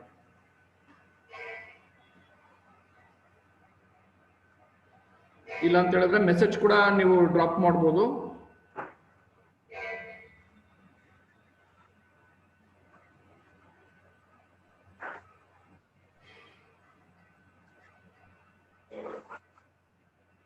ಸೊ ಯಾರಿಗೂ ಏನು ಡೌಟ್ ಇಲ್ಲ ಅಂತ ಹೇಳಿದ್ರೆ move to the next programme. Okay sir, ಅನೇಕ ವಿಚಾರಗಳ ಬಗ್ಗೆ ಸವಿಸ್ತಾರವಾಗಿ ವಿವರಣೆಗಳನ್ನ ನೀಡಿದ್ದೀರಾ. ಹಾಗೆ ವಿದ್ಯಾರ್ಥಿಗಳು ಈ ಒಂದು ಕಾರ್ಯಾಗಾರವನ್ನ ಸದುಪಯೋಗ ಮಾಡ್ಕೊಳ್ಳಿ ಅಂತ ಹೇಳ್ತೀನಿ. ಹಾಗೆ ಸರ್, ಈ ಕಾರ್ಯಕ್ರಮಕ್ಕೆ ಬಂದು ಇಷ್ಟೊತ್ತು ಮಾತಾಡಿದ್ದಕ್ಕೆ ನಮ್ಮ ರೋಟರಿ ಕ್ಲಬ್ ಚನ್ನರಾಯಪಟ್ಟಣ ವಿಷಯನ ವತಿಯಿಂದ ಧನ್ಯವಾದಗಳನ್ನ ಅರ್ಪಿಸ್ತಾ ಇದ್ದೀನಿ ಸರ್. ಈಗ ಈ ಕಾರ್ಯಕ್ರಮದ ಮುಖ್ಯ ಅತಿಥಿಗಳಾಗಿರುವ ಸರ್ಕಾರಿ ಪ್ರಥಮ ದರ್ಜೆ ಕಾಲೇಜಿನ ಪ್ರಾಂಶುಪಾಲರಾಗಿರುವ ಶ್ರೀ ಲಿಂಗರಾಜ್ ಸರ್ ಅವರು ನಮ್ಮನ್ನು ಉದ್ದೇಶಿಸಿ ಒಂದೆರಡು ಮಾತುಗಳನ್ನ ಆಡ್ಬೇಕಂತ ಕೇಳ್ಕೊತಾ ಇದ್ದೀನಿ. Okay, Lingaraj sir.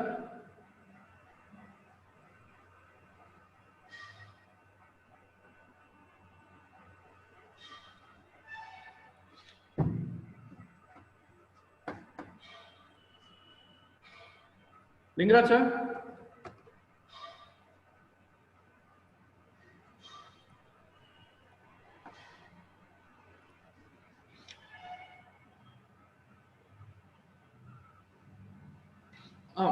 Lingaraj sir ಮಾತಾಡಿ, ಅನ್ಮ್ಯೂಟ್ ಮಾಡ್ಕೊಂಡು ಮಾತಾಡಿ.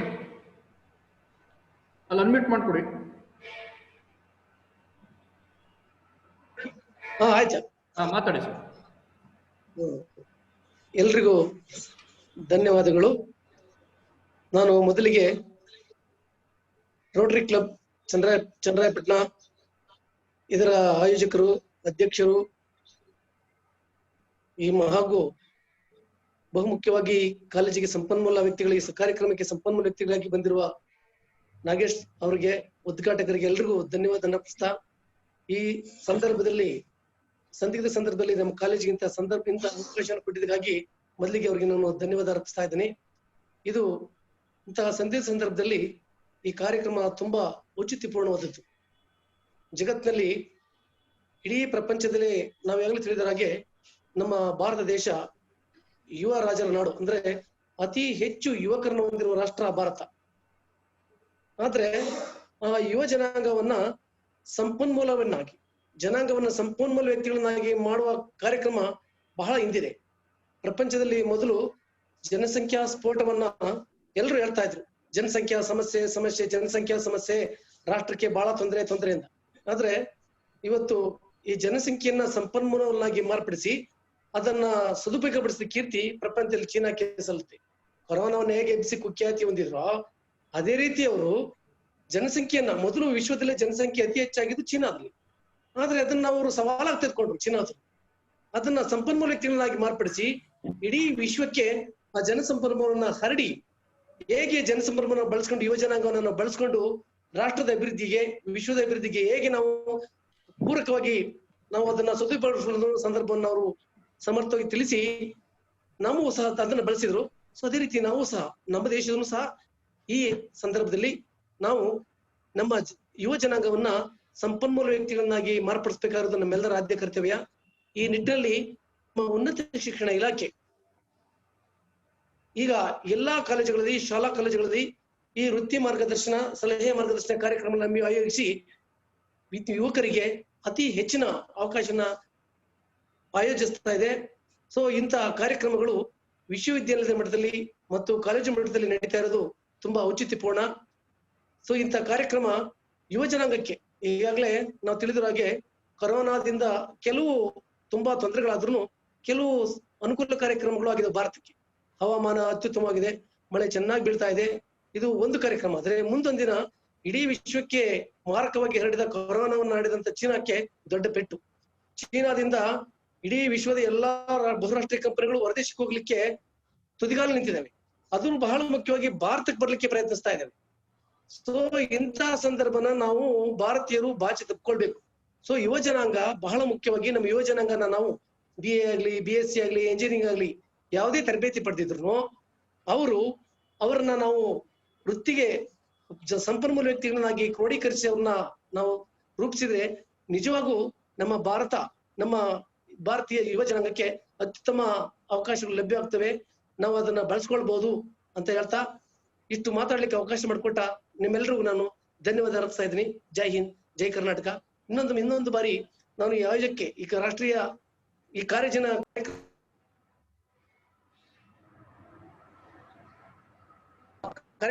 ಈ ಕಾರ್ಯಕ್ರಮ ಆಯೋಜಕ್ಕಾಗಿ ಚನ್ನರಾಯಪಟ್ಟಣ ರೋಟರಿ ಕ್ಲಬ್ನ ಆಯೋಜಕರಿಗೆ ನಾನು ಧನ್ಯವಾದ ಅರ್ಪಿಸ್ತಾ ಇದ್ದೀನಿ. ಜೈ ಹಿಂದ್, ಜೈ ಕರ್ನಾಟಕ.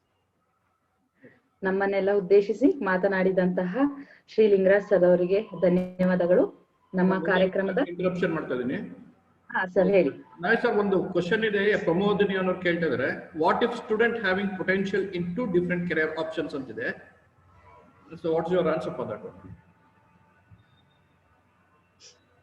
ಈ ಪೊಟೆನ್ಶಿಯಲ್ ನಾನು ಹೇಳಿದಾಗೆ ಪ್ರತಿಯೊಂದು ವೃತ್ತಿಯಲ್ಲೂ ಕೂಡ 5 ಪೊಟೆನ್ಶಿಯಲ್ಸ್ ಕೂಡ ಅತ್ಯಂತ ಇಂಪಾರ್ಟೆಂಟ್ ಆದಂತಹ ಒಂದು ರೋಲ್ ಅನ್ನ ಅದು ಪ್ಲೇ ಮಾಡುತ್ತೆ. ಯಾವುದೇ ರೀತಿ ಹೋಗ್ಬೇಕು ಅಂದ್ರೆ ಕೂಡ 5 ಪೊಟೆನ್ಶಿಯಲ್ಸ್ ಕೂಡ ಬೇಕಾಗುತ್ತೆ. ಆದ್ರೆ ನಿಮ್ಮಲ್ಲಿ ಯಾವ ಪೊಟೆನ್ಶಿಯಲ್ ಜಾಸ್ತಿ ಹೆಚ್ಚಿದೆ ಅಂತ ಐಡೆಂಟಿಫೈ ಮಾಡಿಕೊಂಡು ಆ ಪೊಟೆನ್ಶಿಯಲ್ಗೆ ಅನುಗುಣವಾದಂತಹ ಒಂದು ಕೋರ್ಸ್ ಅನ್ನು ಆಯ್ಕೆ ಮಾಡ್ಕೊಂಡಾಗ ಮಾತ್ರ ನೀವು ಆ ಒಂದು ಕೋರ್ಸ್ ಯಶಸ್ಸನ್ನ ಗಳಿಸೋದಕ್ಕೆ ಸಾಧ್ಯ ಆಗುತ್ತೆ. ಆ ಕೋರ್ಸ್ ಮುಖಾಂತರ ವೃತ್ತಿಗೂ ಹೋಗೋದಕ್ಕೆ, ರೀಚ್ ಆಗೋದಕ್ಕೆ ಸಾಧ್ಯ ಆಗುತ್ತೆ. ಸೊ ನೀವು ಪೊಟೆನ್ಶಿಯಲ್ ಐಡೆಂಟಿಫೈ ಮಾಡ್ಕೊಳ್ಬೇಕಾಗಿರೋದು ಯಾವ ರೀತಿ ಅಂತ ಹೇಳಿದ್ರೆ, ಸೊ ನಾನು ಆಗಲೇ ನಿಮ್ಗೆ ಕೆಲವೊಂದು ಪ್ರತಿಯೊಂದು ಪೊಟೆನ್ಶಿಯಲ್ ಏರಿಯಾದಲ್ಲೂ ಕೂಡ ಕೆಲವೊಂದು ಗುಣಲಕ್ಷಣಗಳನ್ನು ನಾನು ಹೇಳಿದೆ. ಅಂದ್ರೆ ಲಿಂಗ್ವಿಸ್ಟಿಕ್ ಪೊಟೆನ್ಶಿಯಲ್ ಅಂದ್ರೆ ಏನು, ಭಾವನಾತ್ಮಕ ಪೊಟೆನ್ಶಿಯಲ್ ಅಂದ್ರೆ ಏನು. ಸೊ ಆ ಪೊಟೆನ್ಶಿಯಲ್ ಇರ್ತಕ್ಕಂಥ ಗುಣಲಕ್ಷಣಗಳು ನಿಮ್ಮಲ್ಲಿದ್ದಾಗ ಅಂತಹ ಒಂದು ಗುಣಲಕ್ಷಣ ಇರತಕ್ಕಂಥ ವೃತ್ತಿಗೆ ಅಥವಾ ಕೋರ್ಸ್ಗಳನ್ನು ಆಯ್ಕೆ ಮಾಡ್ಕೊಂಡ್ರೆ ಸೊ ಅದ್ರಲ್ಲಿ ನೀವು ಯಶಸ್ಸನ್ನು ಗಳಿಸೋದಕ್ಕೆ ಸಾಧ್ಯ ಆಗುತ್ತೆ. Thank you Nagesh. Thank you sir. ನಮ್ಮ ಕಾರ್ಯಕ್ರಮದ ಅಂತಿಮ ಘಟ್ಟ ಈಗ ವಂದನಾರ್ಪಣೆ. ಈ ಕಾರ್ಯಾಗಾರದಲ್ಲಿ ಭಾಗವಹಿಸಿರುವ ಪ್ರತಿಯೊಬ್ಬರನ್ನು ವಂದಿಸಲಿದ್ದಾರೆ ನಮ್ಮ ರೋಟರಿ ಕ್ಲಬ್ ಚನ್ನರಾಯಪಟ್ಟಣ ವಿಷನ್ ನ ಅಧ್ಯಕ್ಷರಾಗಿರುವಂತಹ ರೊಟೇರಿಯನ್ ಡಾಕ್ಟರ್ ನವೀನ್ CL ಅವರು. ಎಲ್ಲರಿಗೂ ನಮಸ್ಕಾರ. ಆತ್ಮೀಯರೇ, ತಮ್ಮೆಲ್ಲರಿಗೂ ತಿಳಿದಿರುತ್ತೆ Rotary club Channarayapatna vision, Rotary ಜಿಲ್ಲೆ 3182 ಹಾಗೂ ಸರ್ಕಾರಿ ಪ್ರಥಮ ದರ್ಜೆ ಕಾಲೇಜು ಗಂಡಸಿ ಇವರ ಸಂಯುಕ್ತಾಶ್ರಯದಲ್ಲಿ ಇವತ್ತೊಂದು ಪದವಿ ವಿದ್ಯಾರ್ಥಿಗಳಿಗೋಸ್ಕರ ಒಂದು ರಾಜ್ಯ ಮಟ್ಟದ ಕಾರ್ಯಾಗಾರ, ಅದು ವೃತ್ತಿ ಮಾಹಿತಿ ಮತ್ತು ಮಾರ್ಗದರ್ಶನ ವಿಚಾರದ ಬಗ್ಗೆ ಹಮ್ಮಿಕೊಂಡಿದ್ದು. ಸೊ ತಮ್ಮೆಲ್ಲರಿಗೂ ತಾವೆಲ್ಲ ವಿದ್ಯಾರ್ಥಿಗಳಿದ್ದೀರಾ, ಡಿಗ್ರಿಗೆ ಸೇರಿದಿರಾ, ತಾವು BA BCom BSc ಏನೋ ಒಂದು ಕೋರ್ಸ್ಗಳು ತಗೊಂಡಿದ್ದೀರಾ. ಆ ಕೋರ್ಸ್ ತಗೊಂಡಕ್ಕೆ ಸ್ಟಾರ್ಟ್ ನೀವು ಯಾವಾಗ ಫಸ್ಟ್ ಇಯರ್ಗೆ ಎಂಟ್ರಿ ಆಗ್ತಿರೋ ತಮ್ಮ ಮೈಂಡ್ ಎಲ್ಲ ಬ್ಲಾಂಕ್ ಇರುತ್ತೆ. ನಾನು BA ಸೇರ್ಬಿಟ್ಟಿದ್ದೀನಿ, BCom ಸೇರ್ಬಿಟ್ಟಿದ್ದೀನಿ, ಫ್ಯೂಚರ್ ಏನು ಹೇಗೆ ಅಂತ ವಿದ್ಯಾರ್ಥಿಗಳಿಗೆ ಪ್ರತಿಯೊಬ್ಬರಿಗೂ ಕೂಡ ಈ ಕಾರ್ಯಕ್ರಮ ಉತ್ತರ ಅಂತ ನಾನು ಹೇಳಕ್ ಇಷ್ಟಪಡ್ತೀನಿ. ಯಾಕೆಂತಂದ್ರೆ ತಮ್ಮ ಯಾವುದೇ ಗೊಂದಲ ಇರ್ಬೋದು, ಈ ಕಾರ್ಯಕ್ರಮದಿಂದ ಆ ಗೊಂದಲ ನಿವಾರಣೆ ಆಗಿದೆ ಅಂತ ತಿಳ್ಕೊಂಡಿದ್ದೀನಿ. ಹಾಗಾಗಿ ಇಂಥ ಒಂದು ಉಪಯುಕ್ತವಾದ ಒಂದು ಕಾರ್ಯಕ್ರಮವನ್ನು ನಮ್ಮ ವಿದ್ಯಾರ್ಥಿಗಳಿಗೆ ಹಮ್ಮಿಕೋಬೇಕು ಅಂತ ನಾವು ಚನ್ನರಾಯಪಟ್ಟಣ ಆಗಿರ್ಬೋದು, ನಮ್ಮ ಸರ್ಕಾರಿ ಪ್ರಥಮ ದರ್ಜೆ ಕಾಲೇಜು ಗಂಡಸಿ ಆಗಿರ್ಬೋದು ಬಹಳ ದಿನದಿಂದ ಒಂದು ಯೋಚನೆ ಮಾಡ್ತಾ ಇದ್ದು. ಇವತ್ತು ಕಾಲ ಕೂಡ ಬಂತು. ಸೊ ಈ ಕಾರ್ಯಕ್ರಮದ ಆಯೋಜನೆ ಮಾಡಿದ್ದು. ಈ ಕಾರ್ಯಕ್ರಮದ ಉದ್ಘಾಟನೆಯನ್ನ ಮಾಡ್ಕೊಡ್ಬೇಕು ಅಂತ ನಮ್ಮ ರೋಟರಿ ಜಿಲ್ಲೆ 318 ನ ಅಸಿಸ್ಟೆಂಟ್ ಗವರ್ನರ್ ಆದಂತಹ ಪಾಲಾಕ್ಷರನ್ನ ಕೇಳ್ಕೊಂಡಾಗ ಅವ್ರ ಈ ಕಾರ್ಯಕ್ರಮನ ಉದ್ಘಾಟನೆ ಮಾಡ್ಕೊಟ್ಟಾರೆ. ಅವರಿಗೆ ನಮ್ಮ Rotary club of Channarayapatna vision ವತಿಯಿಂದ ಹಾಗೂ ಸರ್ಕಾರಿ ಪ್ರಥಮ ದರ್ಜೆ ಕಾಲೇಜು ಗಂಡಸಿ ವತಿಯಿಂದ ಹೃತ್ಪೂರ್ವಕ ಧನ್ಯವಾದ ಸಲ್ಲಿಸ್ತಾ ಇದ್ದೀನಿ. ಹಾಗೆ ಬಹಳ ಇಂಪಾರ್ಟೆಂಟ್ ಸಂಪನ್ಮೂಲ ವ್ಯಕ್ತಿಗಳು. ಇಷ್ಟೋ ತನಕ ಸುದೀರ್ಘವಾಗಿ ಒಂದೇ ಒಂದು ಕೂಡ ಬ್ರೇಕ್ ಇಲ್ದಲೆ ನಮ್ಗೆಲ್ಲ ಅವ್ರಿಗೆ ಒಂದ್ ಸ್ವಲ್ಪ ಆರೋಗ್ಯ ಕೂಡ ಒಂಚೂರು ಪ್ರಾಬ್ಲಮ್ ಇತ್ತು. ಆದ್ರೂ ನಮ್ಮ ರೋಟರಿ ಕ್ಲಬ್ ಆಗ ನನ್ನ ಮೇಲೆ ವಿಶ್ವಾಸ, ನಮ್ಮ ಚನ್ನರಾಯಪಟ್ಟಣ ಕ್ಲಬ್ ಹಾಗೂ ಮತ್ತೆ ಸರ್ಕಾರಿ ಪ್ರಥಮ ದರ್ಜೆ ಕಾಲೇಜು ಅವರ ಬಗ್ಗೆ ಇರುವಂತಹ ಒಡನಾಟದಿಂದ ಅವ್ರ ಈ ಕಾರ್ಯಕ್ರಮಕ್ಕೆ ಹಾಜರಿಸಿ ಸುದೀರ್ಘವಾಗಿ ತಮಗೆ ಮಾಹಿತಿಯನ್ನ ನೀಡಿದ್ದಾರೆ. ಅವರಿಗೆ ನಮ್ಮ ರೋಟರಿ ಕ್ಲಬ್ ಪರವಾಗಿ ಹಾಗೂ ನಮ್ಮ ಸರ್ಕಾರಿ ಪ್ರಥಮ ದರ್ಜೆ ಕಾಲೇಜು ಗಂಡಸಿ ಪರವಾಗಿ ಹೃತ್ಪೂರ್ವಕವಾದ ಧನ್ಯವಾದ ಸಲ್ಲಿಸ್ತೇನೆ. Thank you Nagesh, thanks a lot. Thank you Ravi, thank you all. ಹಾಗೆ ಈ ಕಾರ್ಯಕ್ರಮದ ಸಂಯುಕ್ತಾಶ್ರಯದಲ್ಲಿ ನನ್ನ ನಡೆಸಿಕೊಂಡು ಅಂದ್ರೆ ಸರ್ಕಾರಿ ಪ್ರಥಮ ದರ್ಜೆ ಕಾಲೇಜು ಗಂಡಸಿ ಹಾಗೂ ನಮ್ಮ ರೋಟರಿ ಕ್ಲಬ್ ಚನ್ನರಾಯಪಟ್ಟಣ ವಿಜನ್ ಇದ ನಮ್ಮ ಸರ್ಕಾರಿ ಪ್ರಥಮ ದರ್ಜೆ ಕಾಲೇಜಿನ ಪ್ರಾಂಶುಪಾಲರು ನಮ್ಮ ಯಾವುದೇ ಕಾರ್ಯಕ್ರಮ ಮಾಡ್ತಾರೆ ಅವ್ರು ಯಾವಾಗ ಸಹಾಯಸ್ತ ಇದ್ದೇ ಇರುತ್ತೆ. ಅವರಿಗೆ ಈ ಕಾರ್ಯಕ್ರಮಕ್ಕೆ ಮುಖ್ಯ ಅತಿಥಿಯಾಗಿ ಆಗಮಿಸಿದ್ರು. ತಮಗೂ ಕೂಡ ಸಹ ನಮ್ಮ ರೋಟರಿ ಕ್ಲಬ್ ವತಿಯಿಂದ ಹೃತ್ಪೂರ್ವಕವಾದ ಧನ್ಯವಾದವನ್ನು ಸಲ್ಲಿಸ್ತಾ ಇದ್ದೀನಿ. ಹಾಗೂ ಈ ಕಾರ್ಯಕ್ರಮದಲ್ಲಿ ನಮ್ಮ ರೋಟರಿಯ ಎಲ್ಲಾ ಕ್ಲಬ್ನ ಹಿರಿಯ ರೋಟೇರಿಯನ್ಸ್ಗಳು ಪಾಲ್ಗೊಂಡಿದ್ದಾರೆ ಹಾಗೂ ಎಲ್ಲಾ ಕ್ಲಬ್ನ ಪ್ರೆಸಿಡೆಂಟ್ ಸೆಕ್ರೆಟರಿಗಳು ಕೂಡ ಭಾಗವಹಿಸಿದ್ದಾರೆ. ಹಾಗೂ ಅವರೆಲ್ಲ ಅಧ್ಯಕ್ಷರಿಗೆ ಮತ್ತೆ ಸೆಕ್ರೆಟರಿಗಳಿಗೆ ನಮ್ಮ ಕ್ಲಬ್ನ ಪರವಾಗಿ ಹಾಗೂ ಸರ್ಕಾರಿ ಪ್ರಥಮ ದರ್ಜೆ ಕಾಲೇಜು ಗಂಡಸಿನ ಪರವಾಗಿ ಹೃತ್ಪೂರ್ವಕ ಧನ್ಯವಾದವನ್ನು ಸಲ್ಲಿಸ್ತಾ ಇದ್ದಾರೆ.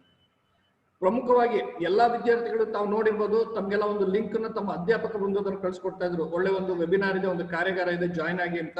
ಇದಕ್ಕೆ ಈ ಕಾರ್ಯಕ್ರಮಕ್ಕೆ ನಾವು ಹಮ್ಮಿಕೊಂಡಾಗ ಈ ಕಾರ್ಯಕ್ರಮಕ್ಕೆ ಸಹಕರಿಸಿದಂತ ನಮ್ಮ ಎಲ್ಲಾ ಅಧ್ಯಾಪಕ, ನಮ್ಮ ಸರ್ಕಾರಿ ಪ್ರಥಮ ದರ್ಜೆ ಕಾಲೇಜು ಇನ್ಯಾವುದೇ ಕಾಲೇಜುಗಳಾಗಿರ್ಬೋದು ಎಲ್ಲಾ ಅಧ್ಯಾಪಕ ಮಿತ್ರರಿಗೆ, ಅವರು ಅಸಿಸ್ಟೆಂಟ್ ಪ್ರೊಫೆಸರ್ ಆಗಿರ್ಬೋದು, ನಮ್ಮ ಗ್ರಂಥಪಾಲಕರಾಗಿರ್ಬೋದು, ಫಿಸಿಕಲ್ ಎಜುಕೇಶನ್ ಟೀಚರ್ಸ್ ಆಗಿರ್ಬೋದು, ಪ್ರತಿಯೊಬ್ಬರು ಕೂಡ ನಾನು ನಮ್ಮ Rotary club of Channarayapatna vision ವತಿಯಿಂದ ಹಾಗೂ ಸರ್ಕಾರಿ ಪ್ರಥಮ ದರ್ಜೆ ಕಾಲೇಜು ಗಂಡಸಿ ವತಿಯಿಂದ ಹೃತ್ಪೂರ್ವಕ ಧನ್ಯವಾದ ಸಲ್ಲಿಸ್ತಾ ಇದ್ದೀನಿ. ಹಾಗೆ ಪ್ರಮುಖವಾಗಿ ನಮ್ಮ ಕ್ಲಬ್ನ ಸದಸ್ಯರು ಈ ಕಾರ್ಯಕ್ರಮ ಆಯೋಜನೆ ಮಾಡಕ್ಕೆ ತುಂಬಾ ಶ್ರಮ ಪಟ್ಟಿದ್ದಾರೆ. ಅದರಲ್ಲಿ ಕಾರ್ಯಕ್ರಮದ ಆಯೋಜಕರಾದಂತಹ ಯೂತ್ ಕ್ಲಬ್ನ ಡೈರೆಕ್ಟರ್ ಆದಂತಹ ರೊಟೇರಿಯನ್ ವಿಜಯ್ ಕುಮಾರ್ HS ಇವರು ಕೂಡ ನಾನು ಧನ್ಯವಾದ ಸಲ್ಲಿಸ್ತಾ ಇದ್ದೀನಿ. ಹಾಗೆ ಸರ್ಕಾರಿ ಪ್ರಥಮ ದರ್ಜೆ ಕಾಲೇಜಿನ ಎಲ್ಲಾ ಅಧ್ಯಾಪಕ ಮಿತ್ರರು ಈ ಕಾರ್ಯಕ್ರಮ ಆಯೋಜನೆ ಮಾಡಕ್ಕೆ ಪ್ರತಿಯೊಂದು ವಿದ್ಯಾರ್ಥಿಗಳಿಗೂ ಆ ಲಿಂಕ್ ಕಳ್ಸಿಕೊಡೋ ಮೂಲಕ ನಿನ್ನೆಯಿಂದ ಮೊನ್ನೆಯಿಂದನೂ ತುಂಬಾ ಶ್ರಮ ವಹಿಸಿದ್ದಾರೆ. ಸೊ ಇಷ್ಟು ಪಾರ್ಟಿಸಿಪೆಂಟ್ಸ್ ಅಪ್ ಟು 200 to 215 ತನಕ ಹೋಗಿತ್ತು ಪಾರ್ಟಿಸಿಪೆಂಟ್ಸ್. ಹಾಗಾಗಿ ಅವ್ರಿಗೂ ಕೂಡ ನಾನು ಹೃತ್ಪೂರ್ವಕ ಧನ್ಯವಾದ ಸಲ್ಲಿಸ್ತಾ ಇದ್ದೀನಿ.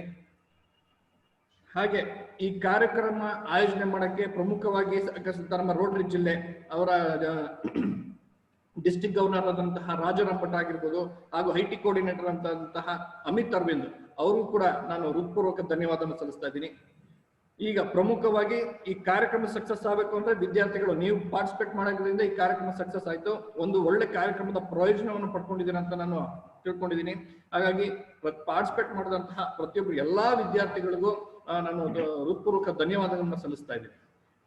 ಹಾಗೆ ಈ ಕಾರ್ಯಕ್ರಮವನ್ನ ತುಂಬಾ ಉತ್ತಮ ರೀತಿಯಲ್ಲಿ ನಿರೂಪಣೆ ಮಾಡಿದಂತಹ ನಮ್ಮ ರೋಟರಿ ಕ್ಲಬ್ನ ಸದಸ್ಯರಾದ ರೋಟೇರಿಯನ್ ಡಾಕ್ಟರ್ ಕುಮುದಾರ್ ಅವ್ರಿಗಾಗಿರ್ಬೋದು, ಪ್ರಾರ್ಥನೆ ಮಾಡಿದಂತಹ ನಂದಿನಿ ಅವ್ರಿಗಾಗಿರ್ಬೋದು, ಹಾಗೆ ಸ್ವಾಗತವನ್ನು ಕೋರಿದಂತಹ ನಮ್ಮ ಸಹೋದ್ಯೋಗಿ ಮಿತ್ರರಾದಂತಹ ಶ್ರೀ ಸತ್ಯನಾರಾಯಣ ಸಹಾಯಕ ಪ್ರಾಧ್ಯಾಪಕರು, ಇವರು ಕೂಡ ನಾನು ಧನ್ಯವಾದಗಳನ್ನ ಸಲ್ಲಿಸ್ತಾ ಇದ್ದೀನಿ. Okay, thank you one and all for ಯಾರ್ಯಾರಿದ್ದೀರಾ ಅವ್ರು ಪ್ರತಿಯೊಬ್ಬರ ಹೆಸರು ತಗೊಳಕ್ಕಾಗಲ್ಲ. ಯಾರ್ಯಾರು ಪರೋಕ್ಷವಾಗಿ ಈ ಕಾರ್ಯಕ್ರಮಕ್ಕೆ ಪ್ರತ್ಯಕ್ಷವಾಗಿ ನಾವು ನಿಮಗೆ ಹೆಲ್ಪ್ ಮಾಡಿದ್ದೀರಾ, ಪ್ರತಿಯೊಬ್ಬರಿಗೂ ಕೂಡ ನಾನು ಈ ವೇದಿಕೆ ಮೂಲಕ ತಮಗೆ ಧನ್ಯವಾದವನ್ನು ಸಲ್ಲಿಸ್ತಾ ಇದ್ದೀನಿ. Thank you one and all. Thank you sir. ಇಂತಹ ಒಳ್ಳೆಯ ಕಾರ್ಯಕ್ರಮವನ್ನು ಆಯೋಜಿಸಿದ್ದಕ್ಕಾಗಿ ನಮ್ಮ ರೋಟರಿ ಕ್ಲಬ್ನ ಅಧ್ಯಕ್ಷರಿಗೆ ತುಂಬು ಹೃದಯದ ಧನ್ಯವಾದಗಳನ್ನ ಸಲ್ಲಿಸ್ತಾ ಇದ್ದೇವೆ. ಇಲ್ಲಿಗೆ ಈ ಕಾರ್ಯಕ್ರಮವನ್ನು ಮುಕ್ತಾಯಗೊಳಿಸ್ತಾ ಇದ್ದೇವೆ. ವಿದ್ಯಾರ್ಥಿಗಳೇ, ನಾವುಗಳು ನಿಂತ ನೀರಿನ ಮೇಲಿನ ಸೊಳ್ಳೆ ಆಗ್ಬಾರ್ದು, ಹರಿಯ ನೀರಲ್ಲಿ ಮೀನಾಗೋಣ ಅಂತ ಹೇಳ್ತಾ ಈ ಕಾರ್ಯಕ್ರಮವನ್ನು ಮುಗಿಸ್ತಾ ಇದ್ದೇವೆ. ನಮಸ್ಕಾರ. ಸರ್, ಪ್ರೋಗ್ರಾಮ್ ಕ್ಯಾನ್ಸಲ್ ಎಂಡ್ ಮಾಡ್ತಾ ಇದ್ದೀನಿ. Thank you one and all. I will end the program.